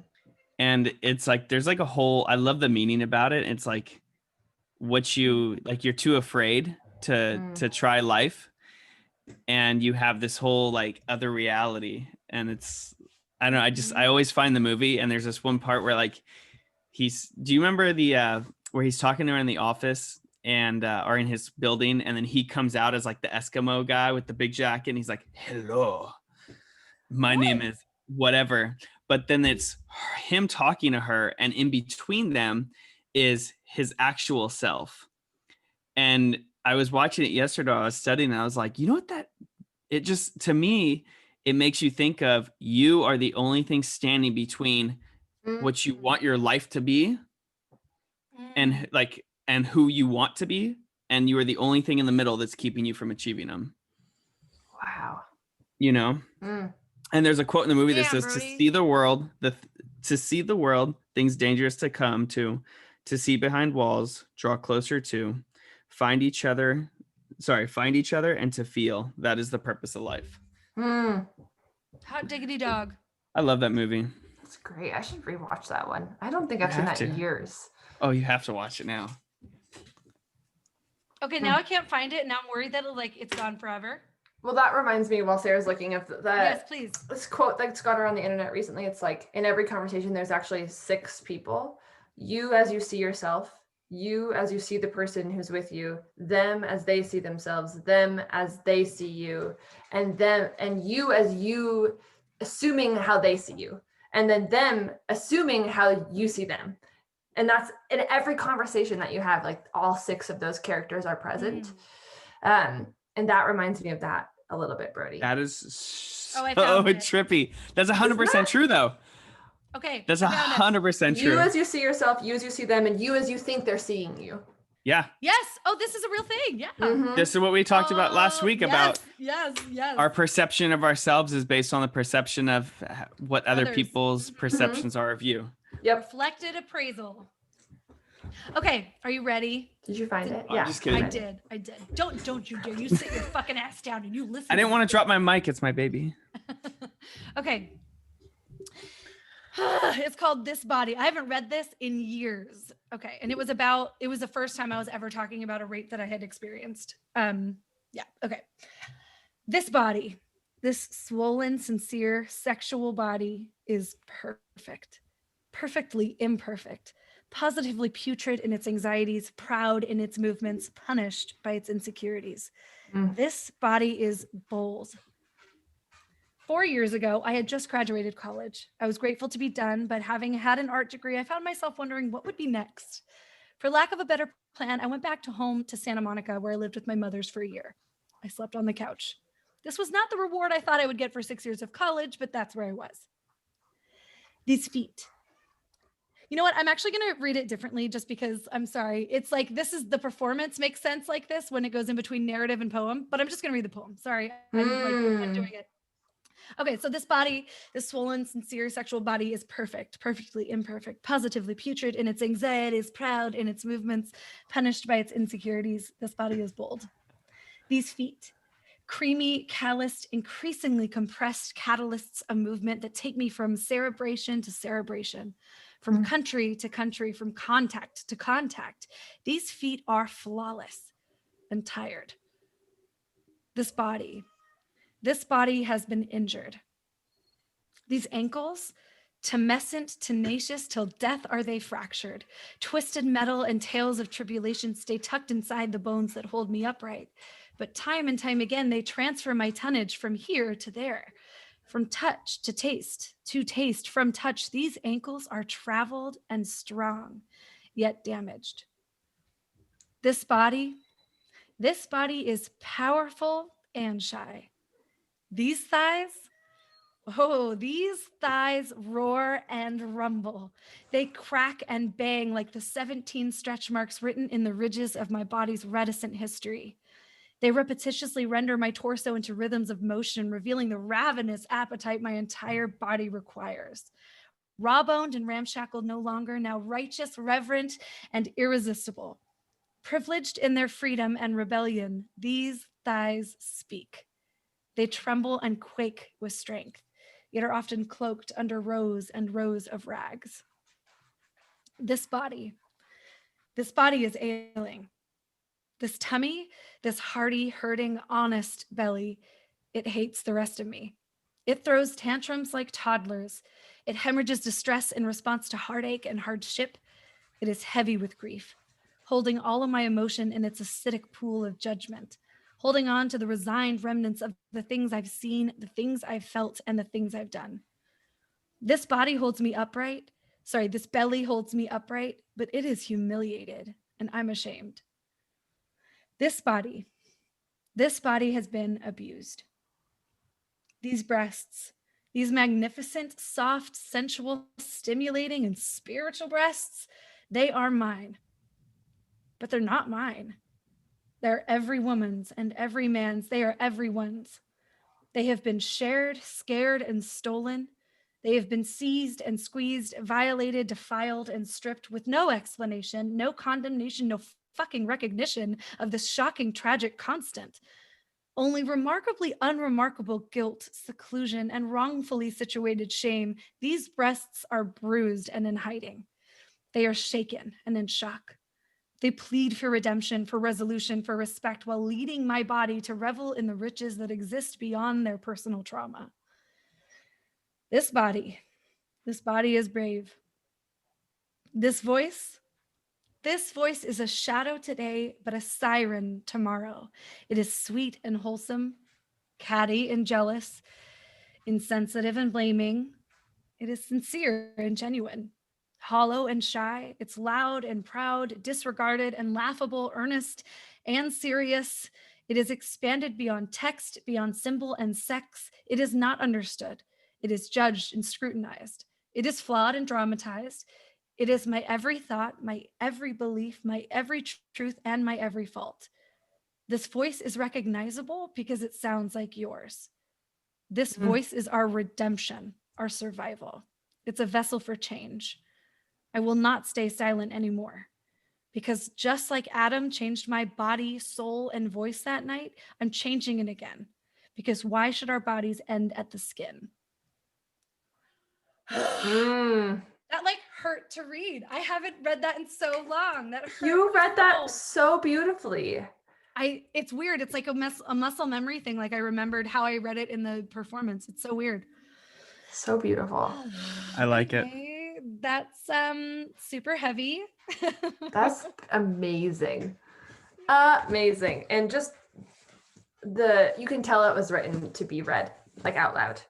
Exactly. Yeah, for sure. Performative. It's meant to be performative. Yeah. Mm-hmm. Yeah. And I think that like the what is it called when it's I teach this. It's like when you spoken start word. with the same. No, it's like when it starts with the same alliterative. Yeah, it's very alliterative. Yeah. There you go, girl. Anyway, this was incredible. This was like my favorite podcast I think we've ever recorded ever. We've only done this is only our third one. I know. No, but you've recorded so many with your other podcasts, and so have I. Yeah. Just like, this was genuinely so fun to talk about. Yay. Well, I'll come back anytime. You just call me up. I work from home. I pretty much never leave my house, so I'm available. Trust me. You will be on all the time. Brody, would you be interested in doing an episode about alcoholism and parents? Because my dad is also an alcoholic, but he's very functioning. But but I think you two have a lot to talk about. I know, Sam, you were saying that was one thing that you'd be willing to talk about. So I don't know if Brody, that's something you'd be willing to discuss, but I think it's a great topic. Yeah. Awesome is a weird word to use, but I think it could be a really good topic to discuss because I'm sure Powerful. a lot of people, yes, thank you. Mm-hmm.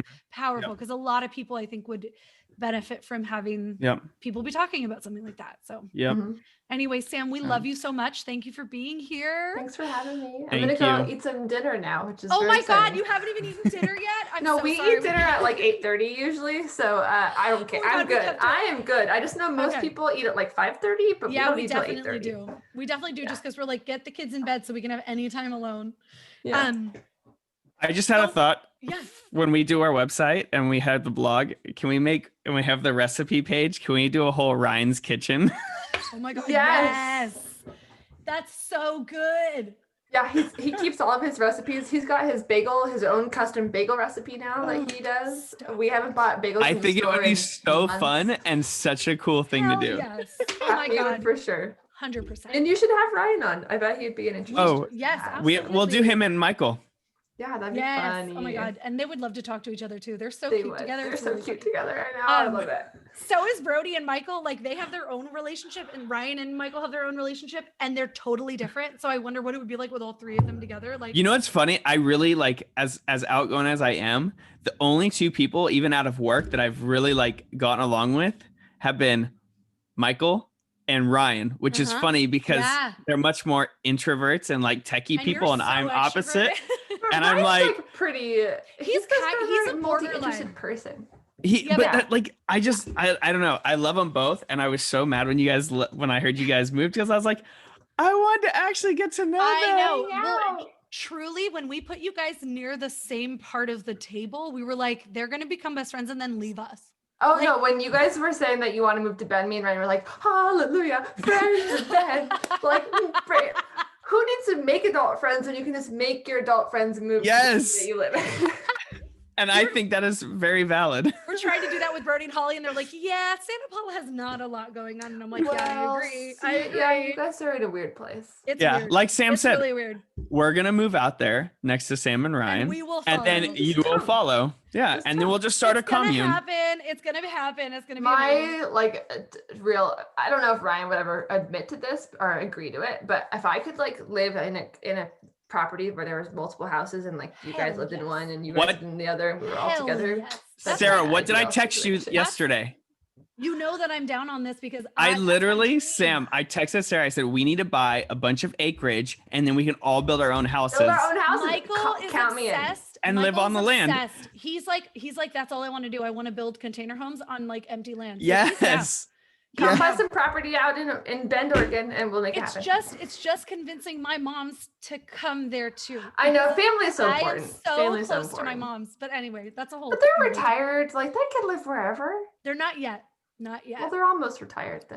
Then when they do retire, you'll be established in Bend. You'll be established, and then they'll be like, "Oh, we're retired. We can move." And they're gonna be like, "I guess we go live there." Right? I have to say, I'm like, if we have a really good bargaining chip, and they're called your two small, adorable humans that you birthed.